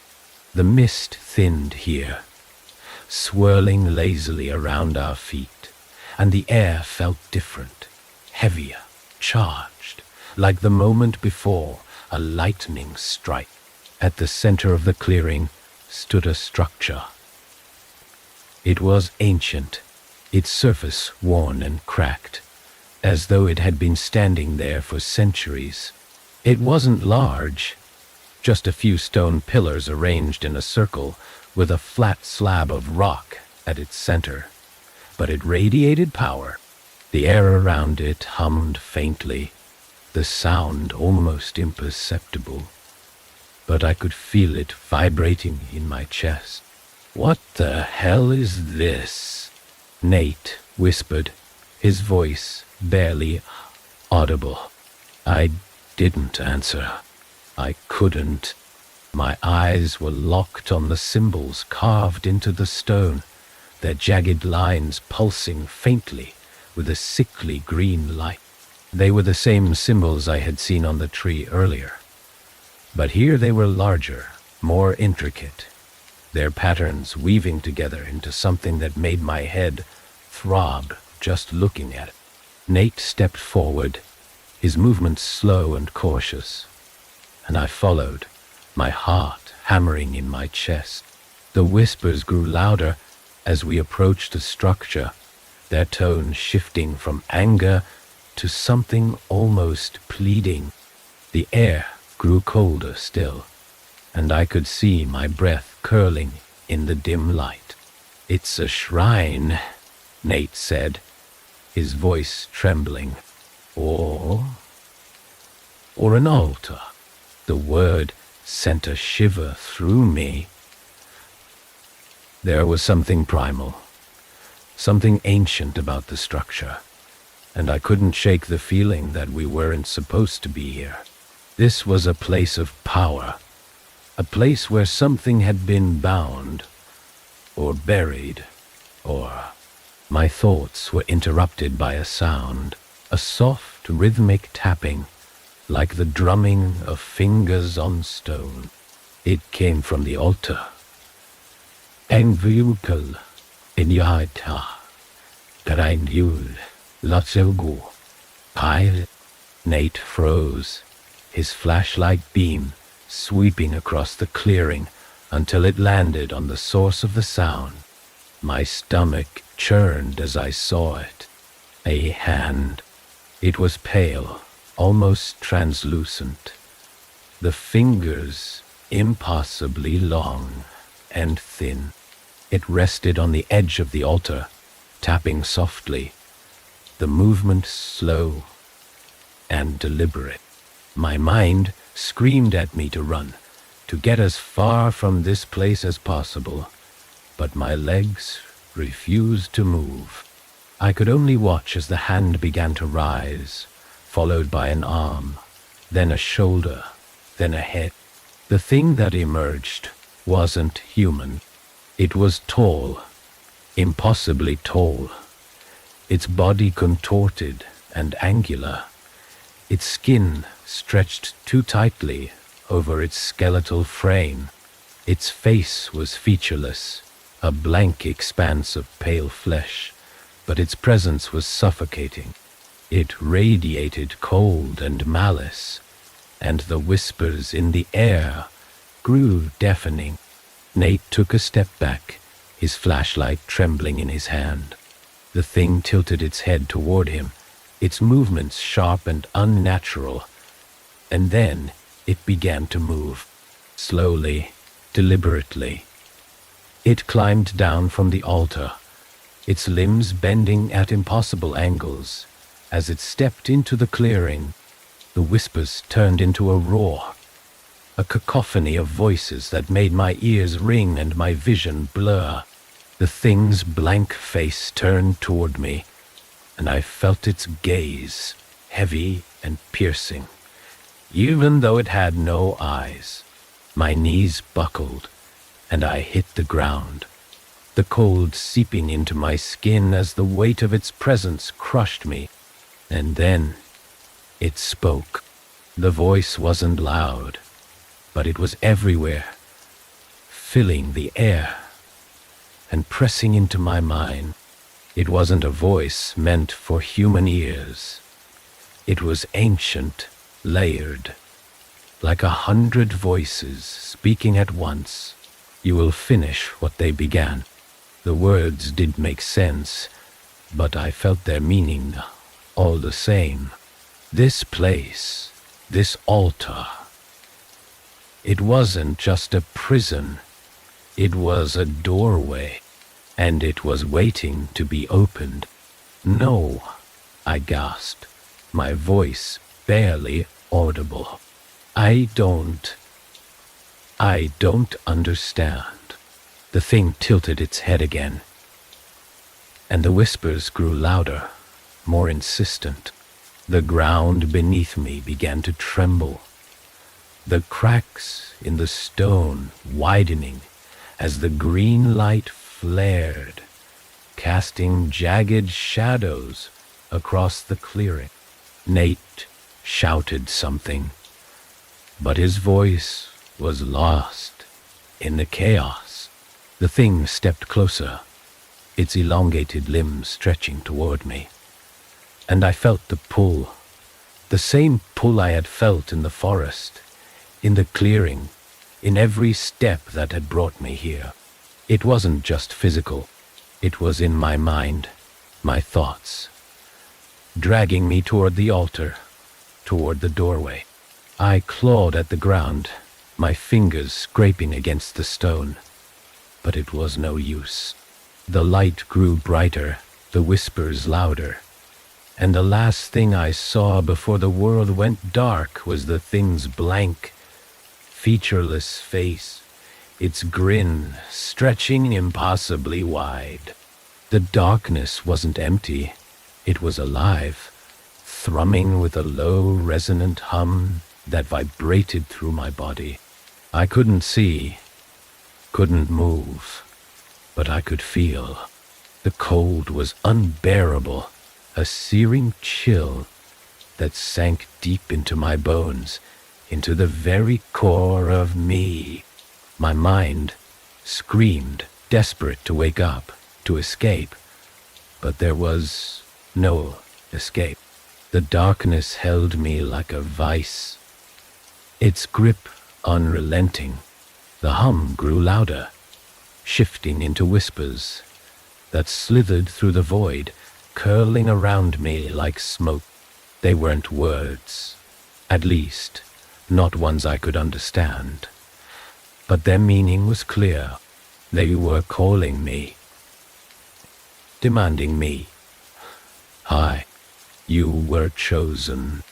The voice was layered, fractured, like 100 overlapping echoes, each one tinged with malice.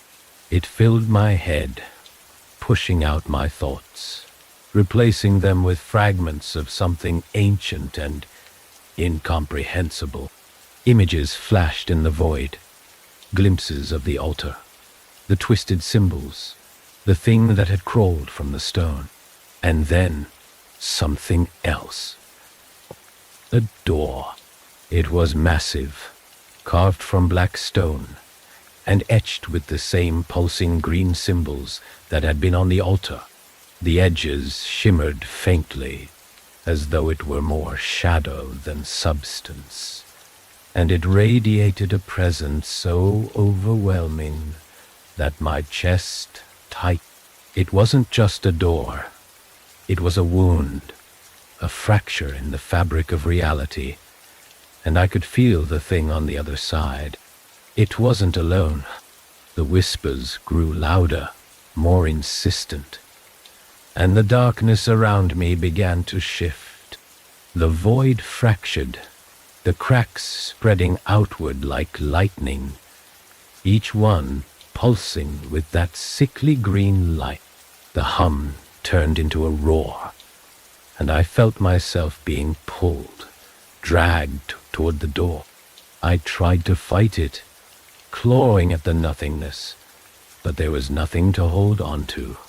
The pull was relentless, a tide that I couldn't resist, and as I was dragged closer, I felt it, an unimaginable cold that pierced through me, shredding what little remained of my resolve. The door loomed before me now, its surface alive with shifting symbols and shadows that twisted and writhed. The whispers rose to a deafening crescendo, and the cracks in the void widened, spilling light that burned and froze in equal measure. And then the door began to open. The light that poured out wasn't light. It was darkness given form, a tangible void that consumed everything it touched. It reached for me, its tendrils coiling and stretching, and I knew, with a certainty that chilled me to my core, that if it touched me, I would cease to exist, not die, cease. Everything I was, everything I had ever been, would be erased. But just as the void was about to consume me, a sound broke through the chaos, a voice, sharp and urgent, cutting through the layers of whispers like a blade. Get up. The words hit me like a shock wave, snapping me out of the trance. The darkness fractured further, splintering into shards of light and shadow, and I felt myself falling, plummeting through the void. The whispers faded, replaced by the rush of air and the pounding of my heart, and then, with a jarring impact, I hit solid ground. I gasped, the breath torn from my lungs as my vision swam. The cold was still there, biting at my skin, but it was different now, less suffocating, less absolute. I blinked, the world around me coming into focus, and saw Nate standing over me, his face pale, his eyes wide with fear and determination. "You're alive," he said, his voice trembling. He reached down, grabbing my arm, and hauled me to my feet. "We don't have time. It's not done with us." The memories came rushing back, the clearing, the altar, the thing that had crawled from the stone. My legs shook beneath me, but Nate's grip was firm, keeping me upright. Around us, the clearing was in chaos. The symbols on the altar were flaring wildly, their light pulsing in rhythm with the cracks spreading through the ground. The air was heavy, charged, vibrating with an energy that made my teeth ache. And then I saw it. The thing that had emerged from the altar was no longer just one thing. Shadows writhed and twisted around it, merging and separating in a grotesque dance, their forms constantly shifting. It was larger now, its limbs elongated and clawed, its face still a blank expanse of flesh. The whispers were coming from it, pouring out in waves that made the ground tremble. "It's opening the door," Nate said, his voice low and grim. "We have to stop it." "How?" I asked. my voice barely audible. "How do you stop something like that?" Nate didn't answer. Instead, he turned toward the altar, his jaw tightening as he pulled a small, battered notebook from his jacket. The pages were old, the ink faded, but the symbols drawn on them were unmistakable, copies of the ones carved into the stone. He flipped through the pages, his movements frantic, before stopping on one. "There's a ritual," he said, his voice tight. It's supposed to seal the door, but... but what?" He looked at me, his eyes dark. "It needs a sacrifice." The words hit me like a blow, and for a moment, I couldn't breathe. The whispers grew louder, the ground beneath us cracking and splitting, and I knew we didn't have time to argue. The thing was moving now, its form shifting as it turned toward us, its hollow gaze locking onto Nate. "What kind of sacrifice?" I asked, my voice trembling. Nate hesitated, his grip tightening on the notebook. "A life," he said finally. "Someone has to give themselves to the altar. It's the only way to close the door." The ground shook violently, and the thing let out a sound, a low, guttural roar that rattled my bones. The altar flared with light, the symbols glowing brighter, and I knew we were out of time. Nate shoved the notebook into my hands, his expression resolute. "Get out of here," he said. "I'll do it." "No," I shouted, grabbing his arm. "We'll find another way. There has to be." "There's no time," he snapped, his voice sharp. "If we don't do this now, it'll get through, and none of this will matter." Dark tears blurred my vision, but I knew he was right. The thing was closing in, its shadow stretching toward us, and the air was so heavy I could barely stand. Nate pulled away from me, stepping toward the altar, and for a moment I thought I saw him hesitate, but then he turned back, his eyes meeting mine. "Don't let it take you," he said softly, and then he stepped onto the altar. The light flared, blinding and cold, and the whispers rose to a deafening roar. I stumbled back, my hands shielding my face as the ground cracked and buckled beneath me. The thing let out a screech, its form collapsing inward as the light consumed it, and for a moment the world was nothing but chaos. And then silence. When I opened my eyes, the clearing was empty. The altar was gone, the symbols erased, and the air was still. But Nate was gone too. The door was sealed, but I could feel it, just beneath the surface, waiting, watching. The silence after the light faded was unbearable. It wasn't the kind of quiet that brings peace. It was heavy, oppressive, pressing against my chest and making it hard to breathe. The clearing was still, the air sharp with cold, and the only sound was the faint rustling of the wind through the trees. But I could feel it, just beneath the surface of everything, like a heartbeat too faint to hear but impossible to ignore. Nate was gone. The altar had vanished, leaving nothing behind but the faint scent of burned stone and ash. The ground where it had stood was scorched, the blackened earth spider-webbed with cracks that pulsed faintly with a greenish glow. I stared at it, my legs trembling, my fingers numb from the cold, and tried to force my mind to accept what had happened. Nate had stepped onto that altar, and now he was somewhere else.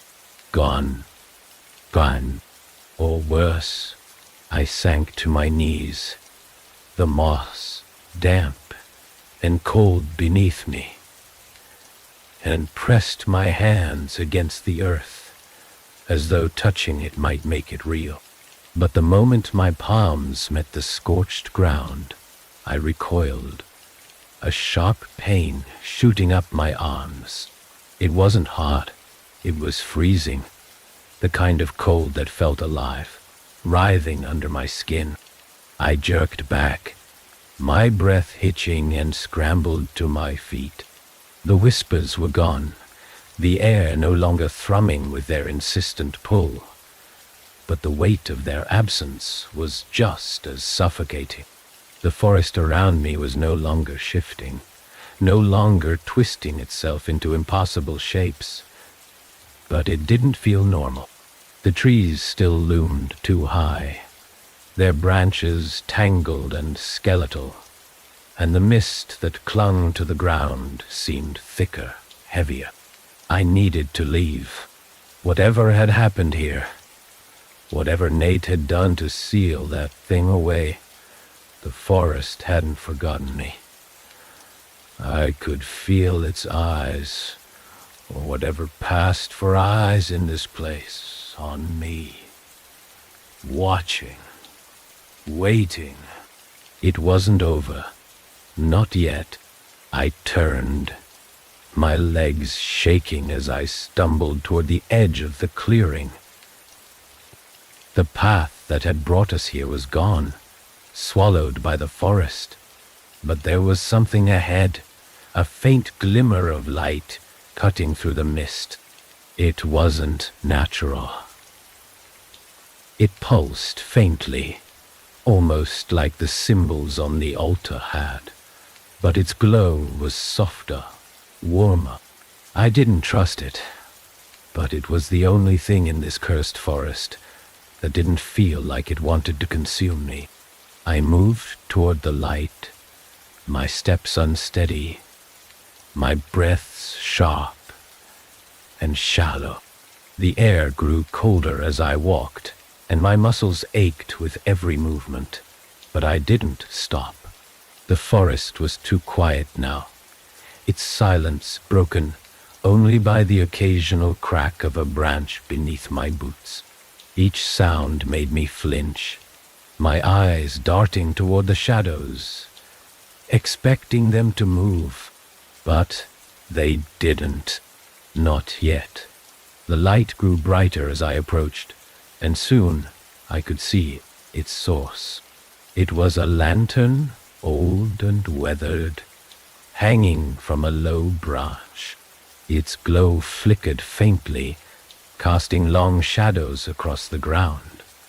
But there was no fire inside. The light seemed to pulse from within, an unnatural energy that made my skin crawl. I hesitated, my fingers hovering over the handle. It could be a trap, another trick of the forest, another way for it to pull me deeper into its grasp. But the longer I stood there, the more I felt the weight of the forest pressing in on me, urging me to move, to choose. If I stayed here, it wouldn't matter whether the lantern was a trap or not. The forest would take me anyway. I grabbed the handle. The metal was ice cold against my skin. But the light didn't flicker or fade. Instead, it grew stronger, its glow spreading outward and pushing back the mist. For the first time since entering this place, I could see clearly. The trees around me were still twisted, their trunks gnarled and scarred, but the path ahead was visible now, a narrow trail cutting through the forest. I followed it, clutching the lantern tightly, its light casting shifting patterns on the ground. The path twisted and turned, the forest growing darker and denser with each step, but the light never wavered. It felt like it was guiding me, pulling me towards something, or someone. Phew, Nate. Dot. The thought hit me like a blow, and I stumbled, nearly dropping the lantern. Could he still be alive? Could the ritual have spared him somehow, pulled him to another part of the forest? Or was this just another trick, a cruel hope, dangled in front of me to keep me moving?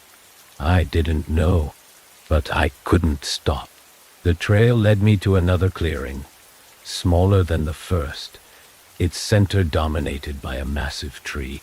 Its trunk was wider than any I'd seen before, its bark blackened and cracked, and its branches stretched high into the sky, disappearing into the darkness above. The ground around it was bare, the moss and leaves burned away, leaving only the same scorched earth that had surrounded the altar. And at its base, there was a figure. Nate, I whispered, my voice barely audible. He was kneeling, his back to me, his head bowed. His hands rested on the ground, his fingers digging into the scorched earth, and his body was perfectly still, too still. I stepped closer, my heart pounding, the lantern trembling in my grip. Nate, I said again, louder this time. No, he didn't respond. The light from the lantern spilled over him, illuminating the ground around him, and my stomach lurched. Symbols were carved into the earth, jagged and crude, their lines glowing faintly with that same sickly green light. They radiated outward from the base of the tree, forming a massive circle that pulsed in rhythm with the light from the lantern. Nate, we have to go, I said, my voice trembling. We can't stay here.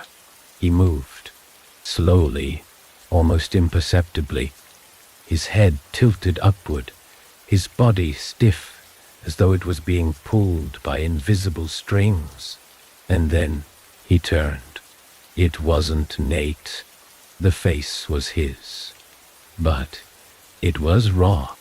His skin was pale, stretched too tightly over his skull, and his eyes were empty. Black pits that seemed to swallow the light. His mouth stretched into a grin, wide and unnatural, splitting his face nearly in half. You shouldn't have come back, he said, his voice layered, fractured, the same as the thing from the altar.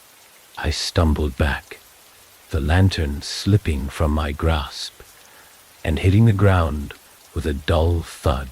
The light flared, brighter than before, and the forest seemed to recoil, the shadows pulling back as the ground beneath Nate cracked and shifted.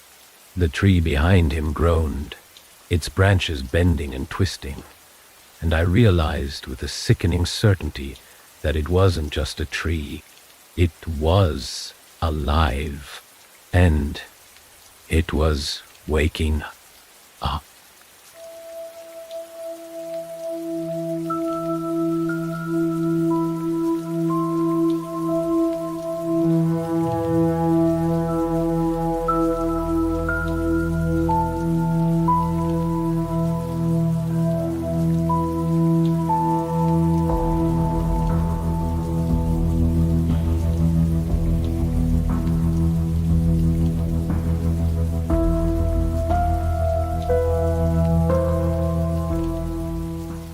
The first thing I noticed about Elder's Rest wasn't the silence, but the weight of it. It wasn't the peaceful kind of quiet, the kind you might expect from a small town, tucked away in the Appalachians. It was oppressive, heavy, pressing down on my chest as soon as I drove past the weathered sign that read, "Welcome to Elder's Rest, Est 1782. Even the air felt different here, colder than it should have been for late summer, and thick with the scent of damp earth and rotting leaves. I parked near the old church, its bell tower leaning slightly to one side, as though it were too tired to stand straight any longer. The windows were clouded, and ivy crept along the weathered stone, weaving through cracks that seemed to deepen with each passing year. The sound of the engine shutting off echoed too loudly in the empty street, and for a moment I hesitated, my hand hovering over the key as if I could start it again and drive far, far away from here. But I couldn't leave. Not after Tommy. The funeral home was on the far side of Main Street, a squat brick building that looked more like a storage shed than a place meant for grieving. The blinds in the windows were drawn tightly, but a faint, flickering light escaped through the cracks, casting strange shadows on the sidewalk. I took a deep breath, the air sharp and cold, and stepped out of the car. The gravel crunched under my boots, the sound unnervingly loud in the unnatural quiet, and I pulled my coat tighter around me as I crossed the street.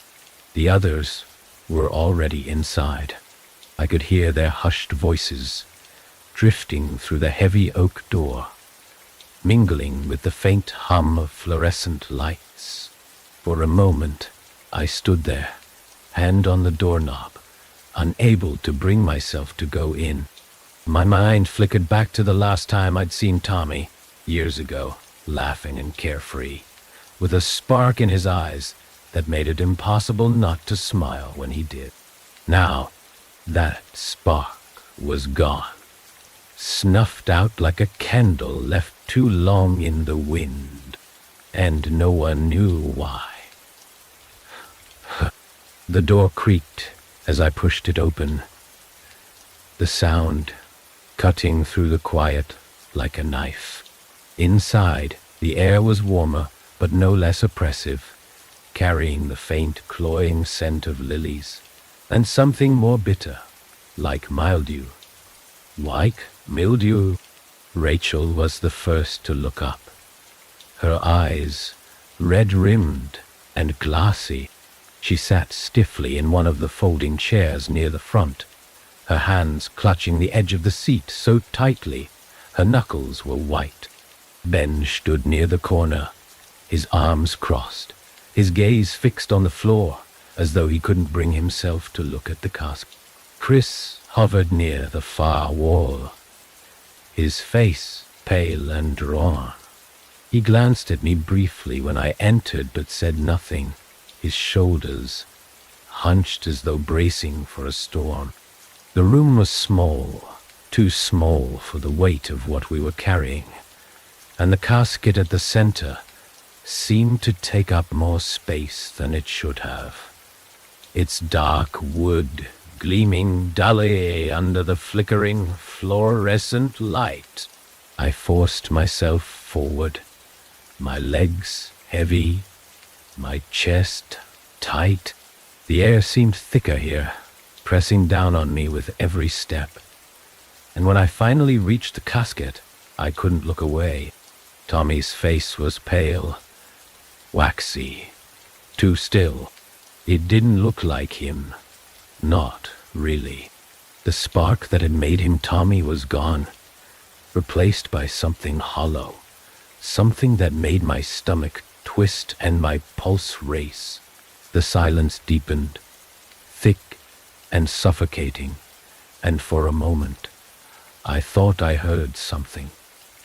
faint, rhythmic, like a low hum threading through the air. It was almost too quiet to notice. But once I heard it, I couldn't unhear it.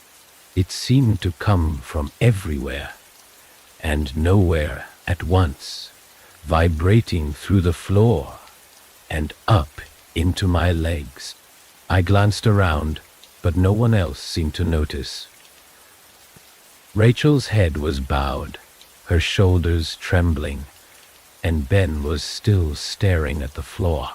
Chris shifted uncomfortably, his hand brushing against the wall, as though searching for balance. The hum grew louder, deeper, resonating in my chest, and I stepped back from the casket, the sudden movement causing Rachel to glance up sharply. Her eyes met mine, wide and questioning. But before I could say anything, the lights flickered, once, twice, then went out entirely. The room was plunged into darkness, the hum rising into a low, guttural growl that seemed to vibrate through the very walls. Rachel gasped, her chair scraping against the floor as she stood abruptly. I reached for my phone, fumbling in the dark. But before I could turn on the flashlight, the growl stopped, replaced by a sharp, deafening crack that split the air like thunder. When the lights flickered back on, Rachel was staring at the casket, her face pale and stricken. Her mouth opened, but no sound came out, her hand trembling as she pointed toward Tommy's still body. My heart raced as I followed her gaze, and for a moment I thought I must be imagining it. The faint movement, so subtle it could have been a trick of the light. But then it happened again.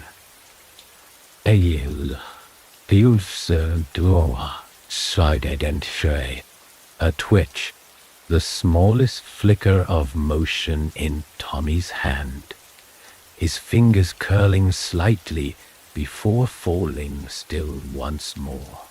A chill ran down my spine, my pulse pounding in my ears as I stumbled back, nearly tripping over one of the chairs.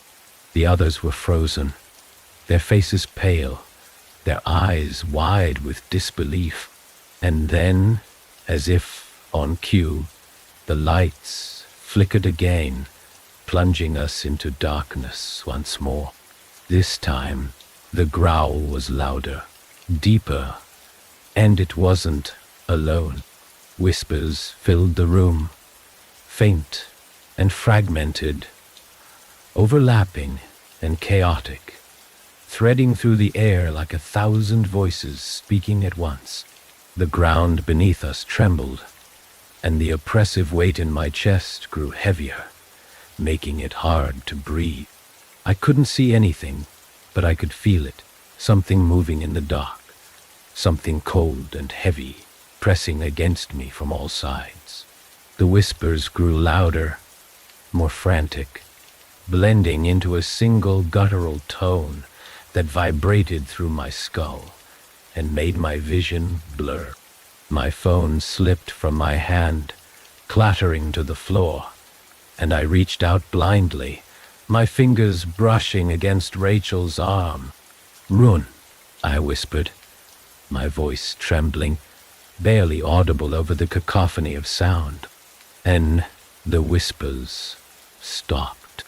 The silence that followed was more terrifying than the noise. "You two look terribly. You didn't hate, do you?" It pressed down on us like a physical force, and for a moment, none of us moved. The lights flickered back on, weak and sputtering, casting long, jagged shadows across the room. The casket was empty. The empty casket was an impossible sight.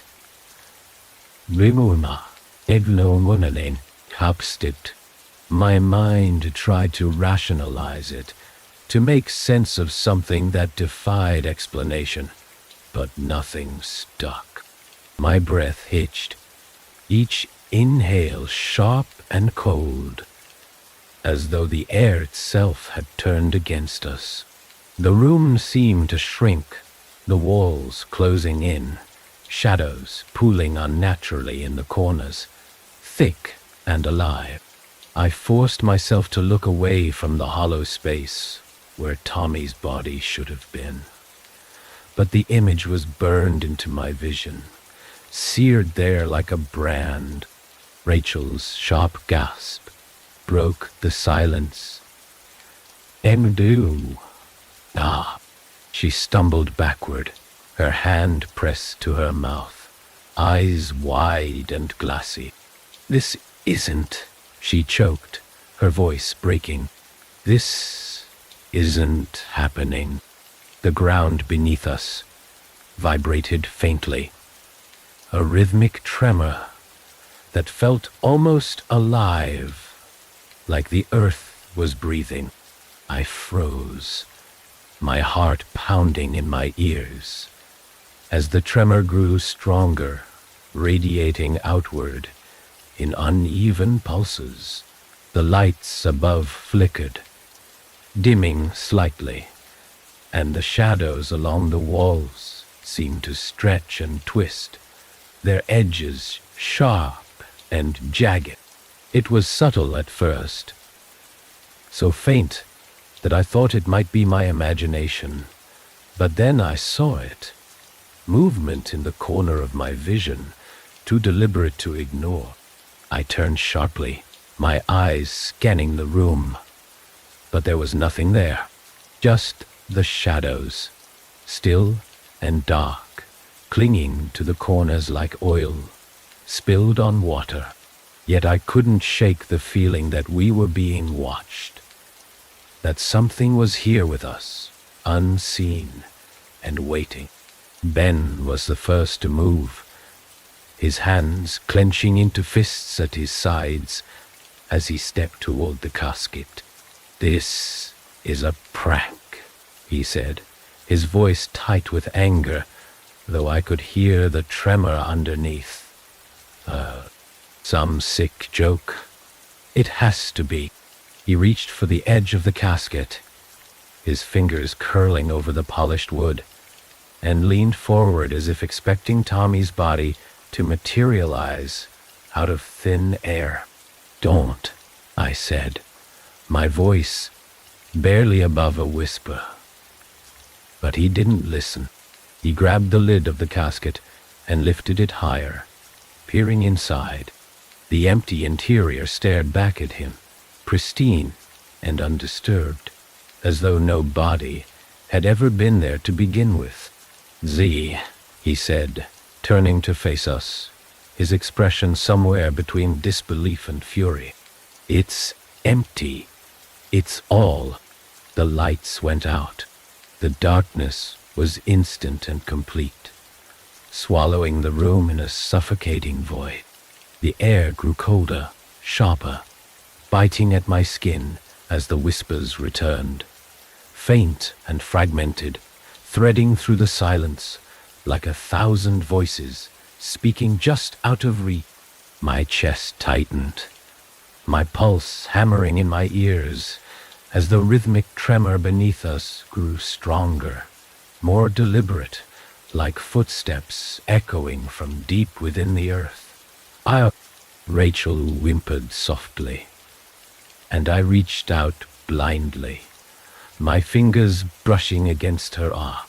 "Stay close," I said, my voice trembling, though I wasn't sure if I was trying to reassure her or myself. The whispers grew louder, more distinct, though the words were still impossible to make out. They overlapped and intertwined, forming a chaotic symphony that seemed to press against my thoughts, unraveling them into something raw and primal. A faint glow appeared in the corner of the room, pulsing faintly like a dying ember. It was weak at first, almost imperceptible, but it grew steadily brighter, casting long, jagged shadows across the floor and walls. The light wasn't natural. It was sickly, greenish, and it made the room feel colder, more oppressive. My eyes were drawn to it, though every instinct screamed at me to look away. The glow was coming from the floor, spreading outward from a series of jagged cracks that hadn't been there before. The cracks formed a spiraling pattern, their edges sharp and uneven, and the light within them pulsed in time with the vibrations beneath us. The whispers swelled, their tones sharper and more urgent, and I felt a strange pull, like an invisible hand wrapping around my chest and dragging me forward. "Do you see that?" Chris' voice broke through the chaos, sharp and panicked. I turned toward him, but his face was obscured by the shifting shadows that seemed to crawl on the walls, moving unnaturally, their edges jagged and sharp. The glow from the cracks intensified, filling the room with an eerie light that seemed to distort everything it touched. The air grew heavier, pressing against my chest, and the pull grew stronger, dragging me closer to the center of the room. I tried to resist, planting my feet firmly against the trembling floor, but it was like fighting against a tide. My legs moved on their own, slow and unsteady, and I realized, with a sinking dread, that I wasn't the only one. Rachel and Ben were moving too, their bodies stiff and jerky, their eyes wide and unfocused, as though they were caught in a trance. Chris stood frozen near the wall, his back pressed against it, his face pale and slick with sweat. "What's happening?" he whispered, his voice barely audible over the roar of the whispers. I couldn't answer. The cracks in the floor widened, their spirals growing more intricate, more chaotic, and the light within them flared brighter, casting long shadows that twisted and writhed like living things. The tremors beneath us grew stronger, more erratic, and I could feel the ground shifting, heaving beneath my feet as though something massive and alive was stirring just below the surface. And then it stopped. And stopped. The silence was sudden and jarring, the absence of sound ringing in my ears like a high-pitched whine. The light from the cracks dimmed slightly, though it didn't disappear entirely, and the shadows along the walls seemed to freeze in place, their jagged edges still and unmoving. The pull that had dragged me forward released me abruptly, and I stumbled back, my knees threatening to give out beneath me. Before I could catch my breath, the cracks in the floor erupted, spewing a thick black smoke that filled the room in an instant. The smoke was cold and sharp, stinging my eyes and throat, and it moved unnaturally, curling and coiling like a living thing. The whispers returned, louder and more frenzied, and I realized with a sinking dread that they weren't coming from the air. They were coming from the smoke. Something moved within the swirling darkness, its form shifting and indistinct, too large to be contained by the room. My flashlight flickered weakly in my hand, the beam cutting through the smoke just enough to catch a glimpse of it. Something impossibly tall and thin, its edges blurred and jagged, its movements slow and deliberate. Its presence filled the room, heavy and suffocating, pressing against me from all sides. Rachel screamed, a high piercing sound that cut through the whispers, and I turned just in time to see her collapse to her knees, her hands clutching her head. The light from the cracks flared again, brighter this time, casting long shadows that danced wildly across the walls, and I realized with a sickening certainty that whatever this thing was, it wasn't just in the room, it was in us. Eddie. The air in the room had thickened, pressing down on me like a weight I couldn't shake. My pulse hammered in my ears, each beat echoing like a distant drum as the shadows writhed along the walls, their edges sharp and jagged. Rachel was still on the floor, her hands clawing at her temples, her screams raw and jagged as though they were being ripped from her throat. The cracks in the ground glowed brighter, their spirals twisting and shifting, and the smoke pouring out of them moved with deliberate intent, curling through the air like a living thing. I grabbed Rachel's arm, pulling her upright, though her legs trembled beneath her, barely able to support her weight.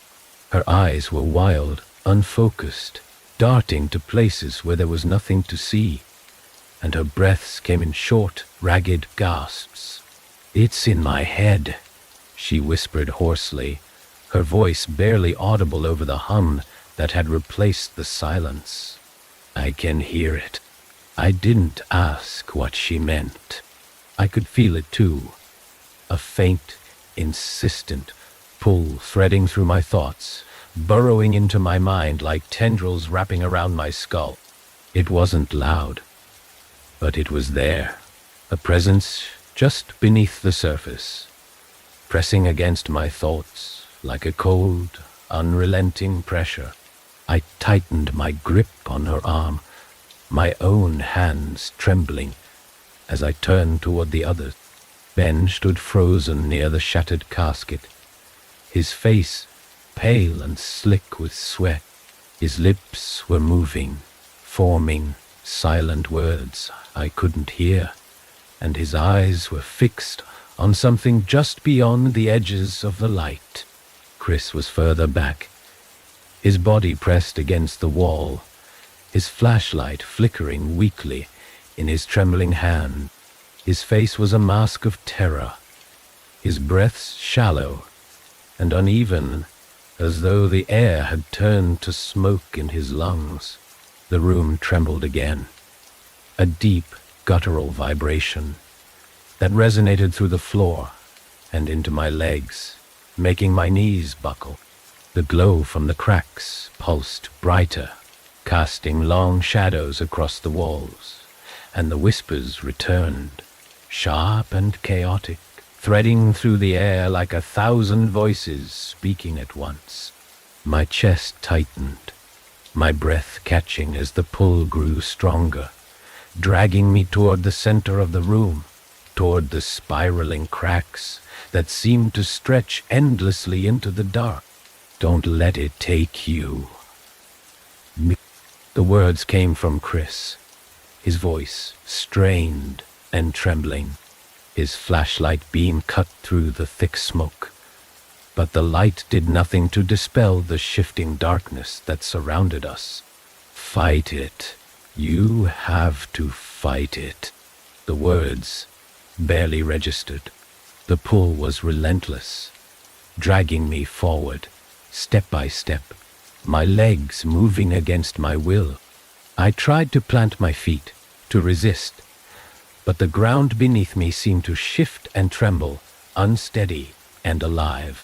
The spirals in the floor glowed brighter, their edges sharp and blinding, and I realized with a sinking dread that the cracks were growing wider, spreading outward like veins branching through the stone. Rachel clung to my arm, her grip weak and trembling, and for a moment her weight slowed me, grounding me enough to stop my forward momentum. But the pull was still there, threading through my thoughts, wrapping around my chest, dragging me closer to the spirals that pulsed with the same sickly green light as the cracks. And then I saw it. The smoke in the center of the room twisted violently, coiling in on itself before rising upward in a single jagged column. It moved unnaturally, shifting and writhing like something trying to take shape, its edges sharp and undefined, like a shadow that refused to commit to a form. The whispers grew louder, blending into a low, guttural hum that vibrated through my skull. And I felt my thoughts unraveling, fragments of memory and fear, threading together into something incoherent and raw. The column of smoke twisted again, its edges sharpening, and a faint inhuman outline began to emerge. It wasn't solid, not yet, but it was enough. Its limbs were too long, its proportions wrong, its presence filling the room with a weight that made it hard to breathe. My chest tightened, my pulse racing as I stared at the thing taking shape before me, and I realized with a sinking certainty that this wasn't something I could fight. It wasn't human. Ben moved first. He stumbled forward, his hand outstretched, as though drawn toward the spirals in the floor, his lips still moving soundlessly. "Ben!" I shouted, my voice cracking, but he didn't respond. His movements were jerky, his body stiff, and his eyes were empty, void of any recognition or awareness. He reached the edge of the spirals, his foot stepping over the glowing cracks, and the smoke twisted violently, surging toward him with a speed and precision that made my stomach lurch. "Get back," I yelled, but it was too late. The smoke coiled around him, its edges jagged and sharp, and Ben's body convulsed violently, his back arching as a strangled scream tore from his throat. The whispers surged, louder and more chaotic, and the spirals in the floor flared brighter, their glow reflecting in his wide, unseeing eyes. I lunged forward, my hand outstretched to grab him, but Rachel yanked me back, her nails digging into my arm. "You can't," she said, her voice trembling. "It's already got him." Ben's screams stopped abruptly, cutting off like a switch had been flipped, and his body went limp, collapsing to the floor in a motionless heap. The smoke retreated, curling back into the spirals, and for a moment the room was still. The only sound, the faint hum of the cracks beneath us, and then moved. It wasn't him, not really. His body jerked unnaturally, his limbs twisting and bending in ways they shouldn't.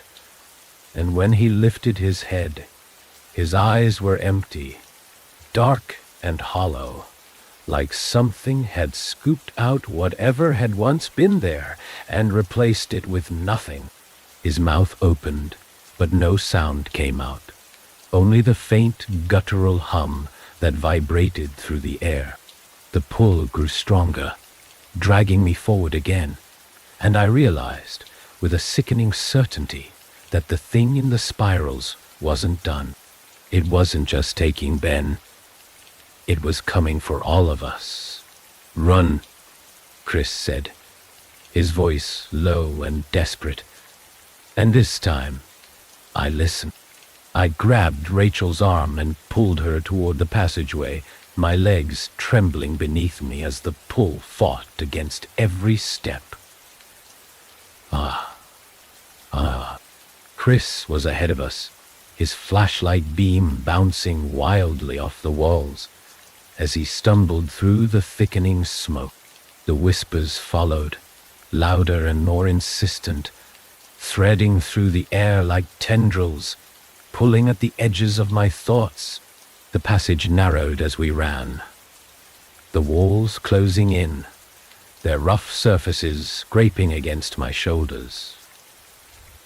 The air grew colder, sharper, each breath burning in my lungs, and I could feel the pull growing weaker. The whispers fading slightly as we moved further from the chamber, but it wasn't gone. It was following us, threading through the cracks, coiling in the shadows, waiting for its chance. The passageway twisted sharply, its narrow walls pressing against us as we stumbled forward, our breaths ragged and shallow. The whispers hadn't stopped, though they'd faded to a low, insistent hum, like the vibration of distant machinery threading through the air. My legs burned with each step, my muscles trembling under the weight of exhaustion and terror. I didn't dare look back. The shadows had retreated, but I could feel them, alive, waiting, coiling just beyond the edges of the light. Rachel clung to my arm, her grip weak but desperate, her footsteps uneven as she struggled to keep up. She hadn't said a word since we'd left the chamber, but her silence was louder than any scream. Her nails bit into my skin with every jolt of her body against mine, and I didn't push her off. I couldn't. The pull, that invisible force dragging us back toward the spirals, was still there, faint but unrelenting. It felt like an anchor tied to my chest, growing heavier with every step we took away from the source. Chris was ahead of us, his flashlight beam cutting erratically through the dark as he stumbled over the uneven ground. He hadn't stopped moving since we'd fled the chamber, his breaths loud and labored, his movements frantic, almost animalistic. He didn't look back, didn't check if we were following. He just ran, as though the only thing keeping him alive was the distance he could put between himself and whatever was back there. The passage opened suddenly, spilling us into another chamber, smaller and colder than the last. The walls here were covered in jagged symbols, their spirals etched deeply into the stone and glowing faintly with the same sickly green light. The air was sharp and metallic, filling my nose and throat with a stinging tang that made it hard to breathe. The ground beneath us was slick with moisture, and the cracks that threaded through the floor pulsed faintly, their glow rhythmic and deliberate, like the beat of a slow dying heart. Chris stopped abruptly in the center of the room, his shoulders heaving as he bent over, hands on his knees. His flashlight dangled from his grip, its beam weak and flickering, barely cutting through the gloom. "What the hell is happening to us?" he gasped, his voice breaking. "What is this place?" I didn't have an answer. My chest was tight, my lungs straining against the suffocating weight of the air, and my thoughts felt scrambled, fragmented, like the whispers had left cracks in my mind that were spreading with every second. Rachel let go of my arm, sinking to the ground with a soft, trembling gasp. She wrapped her arms around herself, her fingers digging into her sides as she rocked slightly, her eyes fixed on the floor. The walls of the chamber pulsed faintly, the glow from the symbols growing brighter for a moment before fading again. The hum in the air grew louder, vibrating through the ground and into my legs, and I could feel the pull growing stronger, threading through the cracks in the floor and up into my chest. My head throbbed, a sharp, rhythmic pain that matched the pulsing light, and I pressed my hand to my temple, trying to force the sensation away. "It's the marks," Rachel whispered suddenly, her voice hoarse and trembling. She didn't look up, her gaze fixed on the glowing spirals etched into the floor. "They're in us. That's why it's following us. It's using the marks." Her words made my stomach churn. "Enul." I looked down at my arm, at the faint, spiraling scar that had appeared after the first night in Elder's Rest. It hadn't hurt at first, just a strange, cold sensation that I'd chalked up to stress. But now it burned faintly, a dull, insistent ache that pulsed in time with the cracks in the floor. I hadn't noticed it growing, but it had, spreading up my forearm in jagged, twisting patterns that glowed faintly in the dim light. Chris looked down at his own hand, his face pale as his sleeve fell back to reveal a similar mark. Its spirals, sharp and erratic, their edges glowing faintly against his skin. He swore under his breath, his voice low and trembling, and pulled his sleeve back down as though covering it might make it go away. "We can't stop it," Rachel said, her voice breaking. "Den, it's in us. No matter how far we run, it's going to find us." I wanted to tell her she was wrong, but the words wouldn't come. Deep down, I knew she was right. The pull wasn't just coming from the spirals in the ground or the cracks in the walls. It was inside me, threading through my veins, burrowing into my mind. The marks weren't just symbols. They were anchors, tying us to whatever was waiting in the dark. "Enubiu nicht in the dark." The ground trembled violently, a sharp, jarring motion that sent us all stumbling. The cracks in the floor spread further, their glow flaring brighter, and the hum rose into a sharp, piercing wail that made my head throb and my vision blur. The light from Chris' flashlight flickered once, twice, and then died, plunging the chamber into darkness. For a moment, there was nothing but the hum, vibrating through the air like the distant echo of a heartbeat. And then the whispers returned, louder and more frantic, threading through the darkness in chaotic, overlapping waves. The air grew colder, sharper, each breath burning in my lungs, and the pull grew stronger, dragging me forward even as my legs locked in place. A faint glow appeared in the center of the room, pulsing faintly with the same sickly green light as the spirals on the walls and floor. The glow grew brighter, spreading outward in jagged, chaotic patterns, and the whispers surged, their tones rising into a deafening crescendo that filled the chamber with a weight I couldn't escape.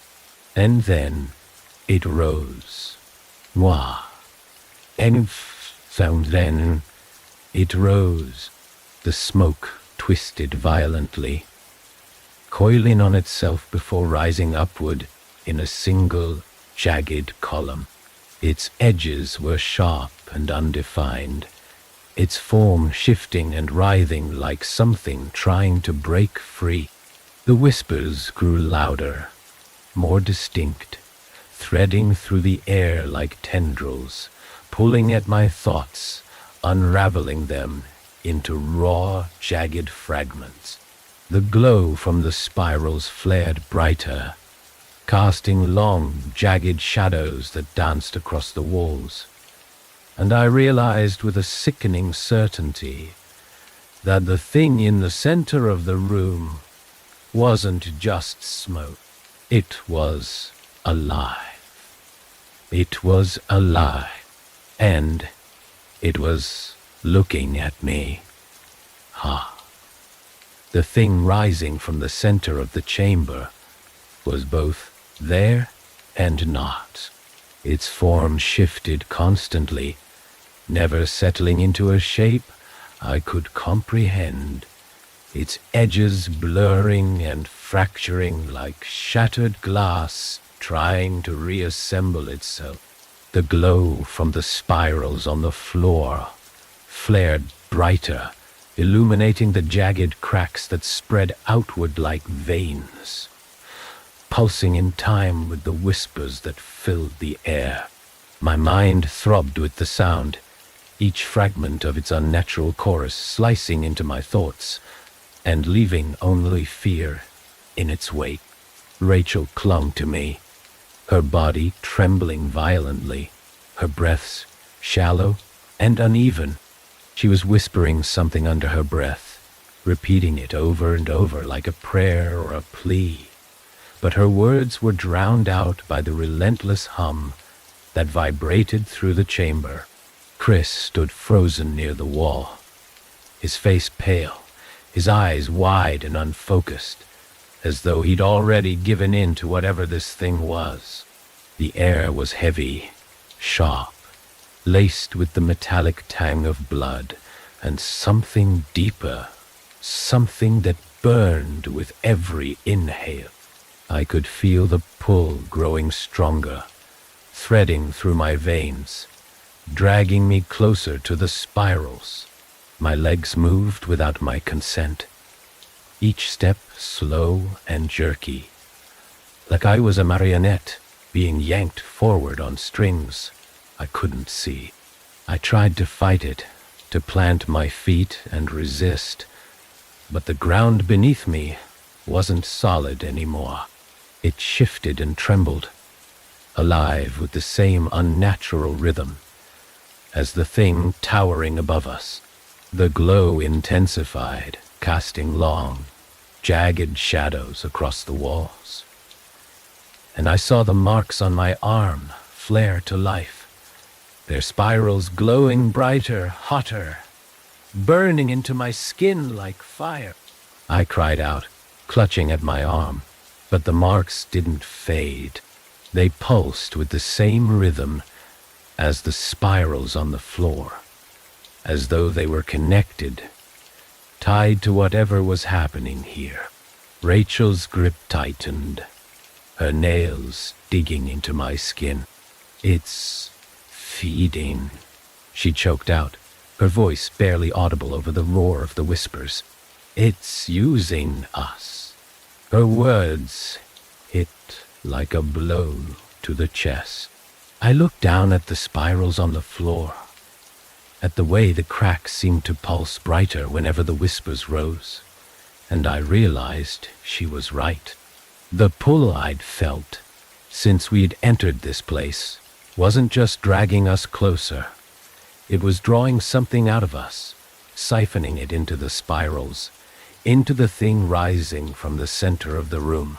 Chris staggered forward suddenly, his movements stiff and unnatural, as though he were being dragged by an unseen force.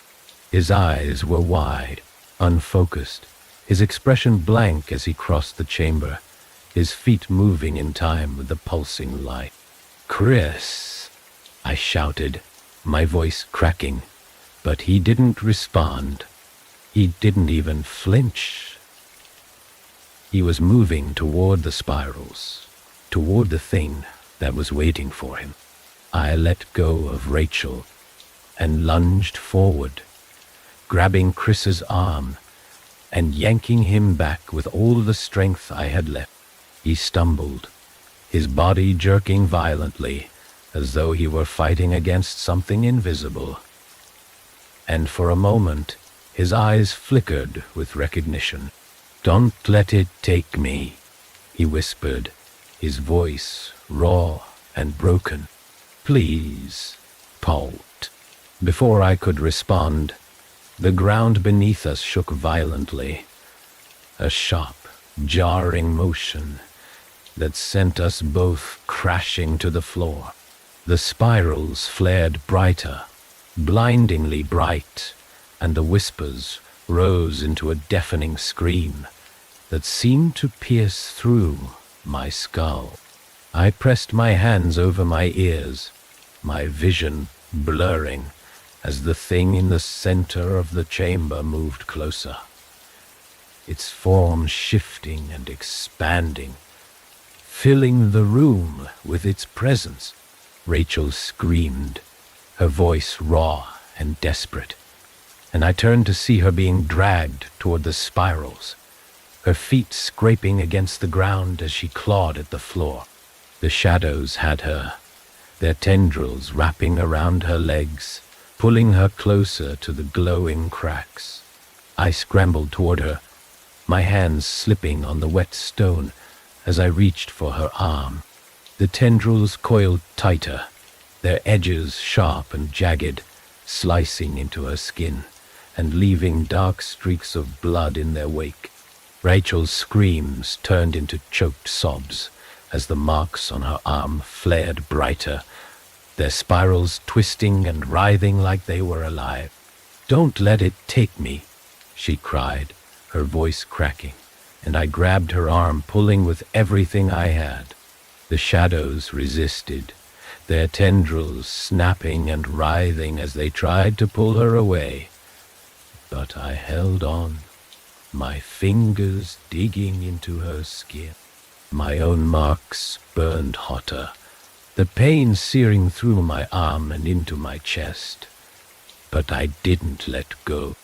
The thing in the center of the room twisted violently, its form growing larger, darker, its edges sharper and more defined, and I could feel its attention shift toward me, cold and suffocating.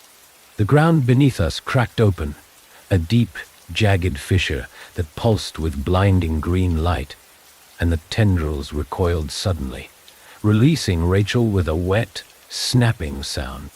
She collapsed into my arms, her body trembling, her breaths shallow and uneven. I pulled her back, away from the spirals, as the shadows surged toward the fissure, their movements frantic and erratic. The thing above us twisted again, its form fracturing and breaking apart before reassembling into something even more terrible. It wasn't just alive. It was aware. It moved with purpose, with intent, and I could feel its presence pressing down on me, filling the air with a suffocating weight. The whispers rose again, their tones sharper, more distinct, threading through the chamber, in a chaotic symphony that vibrated through my skull. Rachel clutched at my arm, her fingers weak and trembling. "It's not going to stop," she whispered, her voice barely audible. "It's going to take us all." I looked toward Chris, who was still on the ground, his body shaking, his hands clutching at his head as though trying to block out the whispers. The marks on his arms flared brighter, their spirals glowing like molten metal, and I realized with a sickening certainty that he couldn't fight it anymore. The pull was too strong, the thing too powerful, and we were running out of time. The fissure in the ground widened, its light flaring brighter, and I could feel the pull growing stronger, dragging me closer to the spirals. The marks on my arm burned hotter, the pain spreading through my chest, my head, my thoughts, until there was nothing left but the whispers and the light and the pull. And then the thing moved. The thing above us moved with a purpose now, its form no longer chaotic. It was taking shape, solidifying into something that didn't belong in this world. Its edges were jagged, shifting in and out of focus. But the sheer presence of it was suffocating. The room felt smaller with every second. The air colder and heavier, pressing down on my chest until I could barely breathe. The spirals on the floor pulsed in time with the cracks in my skin, their sickly green light flickering like a dying heartbeat. Rachel clung to me, her fingers weak and trembling, her breath ragged against my shoulder. Her body felt lighter now, almost weightless, and I realized with a cold dread that she wasn't holding herself up anymore. The pull was stronger than ever, dragging at both of us, pulling us toward the spirals with an unrelenting force that was impossible to fight. Chris was on his knees, his head bowed, his arms limp at his sides. The marks on his skin glowed brightly, the spirals spreading across his body like cracks in porcelain.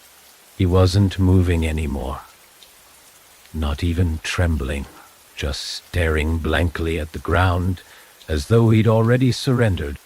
The tendrils of shadow coiled around his legs and arms, holding him in place. But he didn't fight. He was silent, utterly still, as though the whispers had taken everything from him. The fissure in the floor widened, spilling a thick black mist that writhed and twisted like smoke in a jar. It moved with unnatural precision, curling through the air and weaving itself around the glowing spirals. The whispers were deafening now, a chaotic symphony of voices that blended together into something almost human, almost familiar. They weren't just in the air. They were in me, threading through my thoughts, pulling at my memories, twisting them into something raw and broken. I looked down at my arm, at the spirals that had burned their way into my skin, and I felt something deep and primal clawing at the edges of my mind. The marks weren't just glowing anymore. They were moving, shifting, their edges twisting and writhing like something alive. The pain was unbearable, searing through my arm and into my chest. But I couldn't let go of Rachel. Not yet. The thing above us loomed closer, its form towering and incomprehensible, its shadows stretching across the chamber like a living void. The tendrils of smoke writhed toward it, feeding into its shifting mass, and I realized with a sickening certainty that it was drawing strength from the spiral, from us. It's using us, Rachel whispered, her voice barely audible over the roar of the whispers. We're fueling it. Her words hit me like a knife to the chest. The pull, the marks, the pain. It wasn't random. It was deliberate, intentional. We weren't just caught in this thing's trap. We were its source of power. And it wouldn't stop until it had drained every last bit of us. The fissure in the ground trembled violently, the cracks spreading further, and the light from the spirals flared so brightly I had to shield my eyes. The air burned now, sharp and acrid, filling my lungs with a metallic tang that made me choke. My legs gave out beneath me, and I sank to the ground, clutching Rachel tightly as the pull dragged both of us closer to the edge of the spirals. Chris moved suddenly, his body jerking like a marionette on strings. His head snapped up, his eyes wide and glassy, glowing faintly with the same green light as the spiral. His mouth opened, but the sound that came out wasn't human. It was sharp and guttural, layered with the same chaotic tones as the whispers, and it sent a cold wave of terror rushing through me. "Chris," I choked out, my voice trembling. "New Year's. Don't." But it wasn't him anymore. The thing had taken him, hollowed him out, and left something else in his place. He stood slowly, his movements stiff and jerky, and the shadows around him coiled tighter, dragging him toward the spirals. The thing above us shifted, its form bending and stretching, and I realized, with a cold, sinking dread, that it was reaching for him. The ground heaved beneath us, and I felt the pull grow stronger, dragging me forward, inch by inch. My arms ached, my chest burned, but I couldn't let go of Rachel. She clung to me weakly, her breaths shallow, her body trembling as the spirals on her arm burned brighter, spreading further, twisting up toward her shoulder. The whispers surged, louder and more chaotic, and I felt the thing's attention shift toward me. It was cold and suffocating, pressing against my thoughts, unraveling them into something jagged and raw. My vision blurred, my head throbbed, and for a moment I thought I might give in. It would be easier to let go, to stop fighting, to let it take me. But then Rachel's fingers tightened around my arm, her grip weak but deliberate, and something inside me snapped. I couldn't let this thing win. Not like this. I forced myself to move, dragging Rachel with me as I crawled away from the spirals. The pull fought me every step of the way, tearing at my limbs, my chest, my mind, but I didn't stop. The thing above us twisted violently, its form growing darker, sharper, and the ground beneath us trembled with a force that felt like it might tear the chamber apart. "Lila," Rachel whispered, her voice trembling. It's too late." "No," I said, my voice raw and broken. "It's not yet." The fissure in the floor erupted suddenly, spewing a torrent of black mist that filled the chamber in an instant. The mist was cold and suffocating, coiling around us like smoke, and I felt the pull grow stronger, dragging me toward the spirals with an intensity that made it impossible to move. The whispers rose into a deafening scream, their tones crashing together in a chaotic crescendo, and I realized with a sinking certainty that the thing wasn't just feeding anymore. It was waking up. The mist was everywhere, thick and cold, wrapping around me like it had weight, pressing into my skin and lungs with every frantic breath. It wasn't just darkness. It was alive, shifting and pulsing, threading through the air like tendrils, reaching for something just out of sight. The whispers were deafening now. A cacophony of broken, overlapping voices that pressed against the inside of my skull, unraveling my thoughts into raw, jagged fragments. Rachel's body trembled in my arms, her breathing shallow and uneven, her grip on me weak and faltering.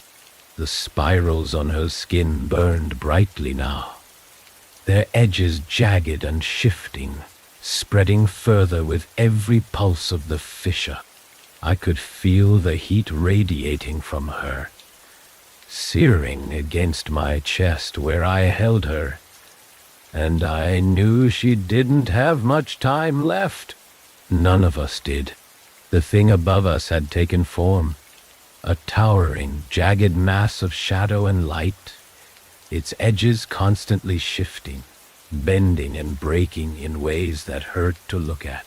It didn't move like a living thing, and its motions were too fluid, too precise, like it was both part of the mist and entirely separate from it, and it was watching us. Emil, it was watching us. I could feel its gaze, cold and suffocating, pressing down on me like a weight I couldn't escape. The fissure in the floor widened further, spilling more of the thick, writhing mist into the chamber.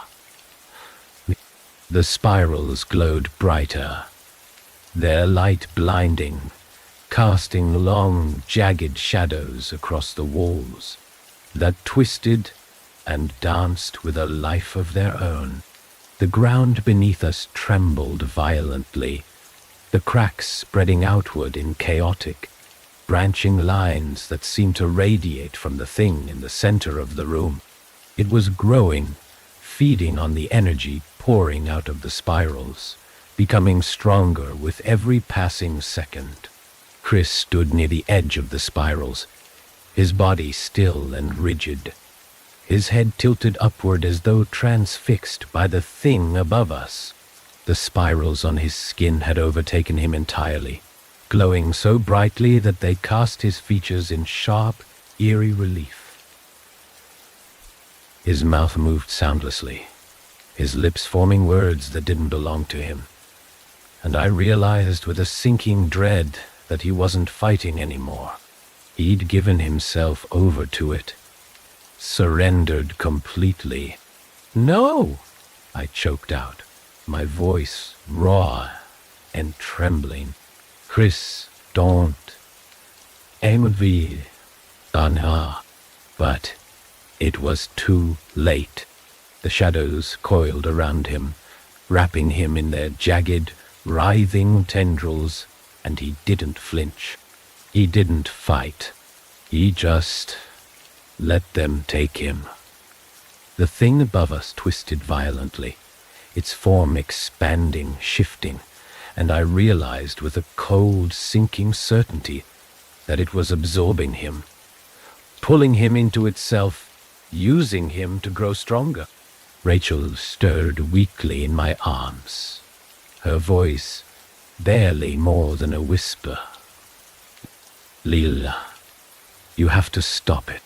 I looked down at her, at the spirals on her skin that glowed with the same sickly light as the cracks in the floor, and I felt the pull again, stronger this time, more insistent. It wasn't just dragging me toward the spirals. It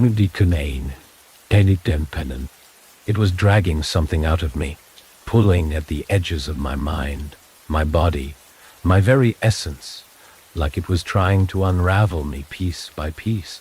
"I don't know how," I said, my voice breaking. "Sylvie, I don't." "Yes, you do," she interrupted, her eyes meeting mine. They were dull now, clouded with pain, but there was still something in them.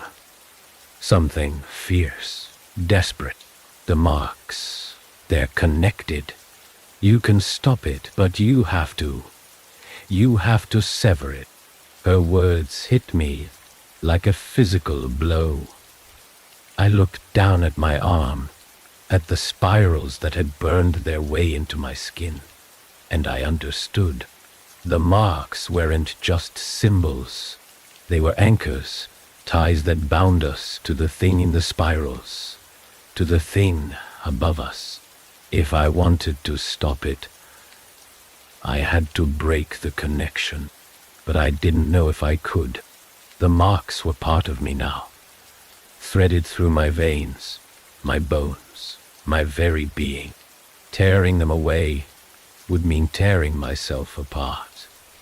The ground beneath us heaved violently, and the whispers surged, louder and more frantic, threading through the air in sharp, discordant waves.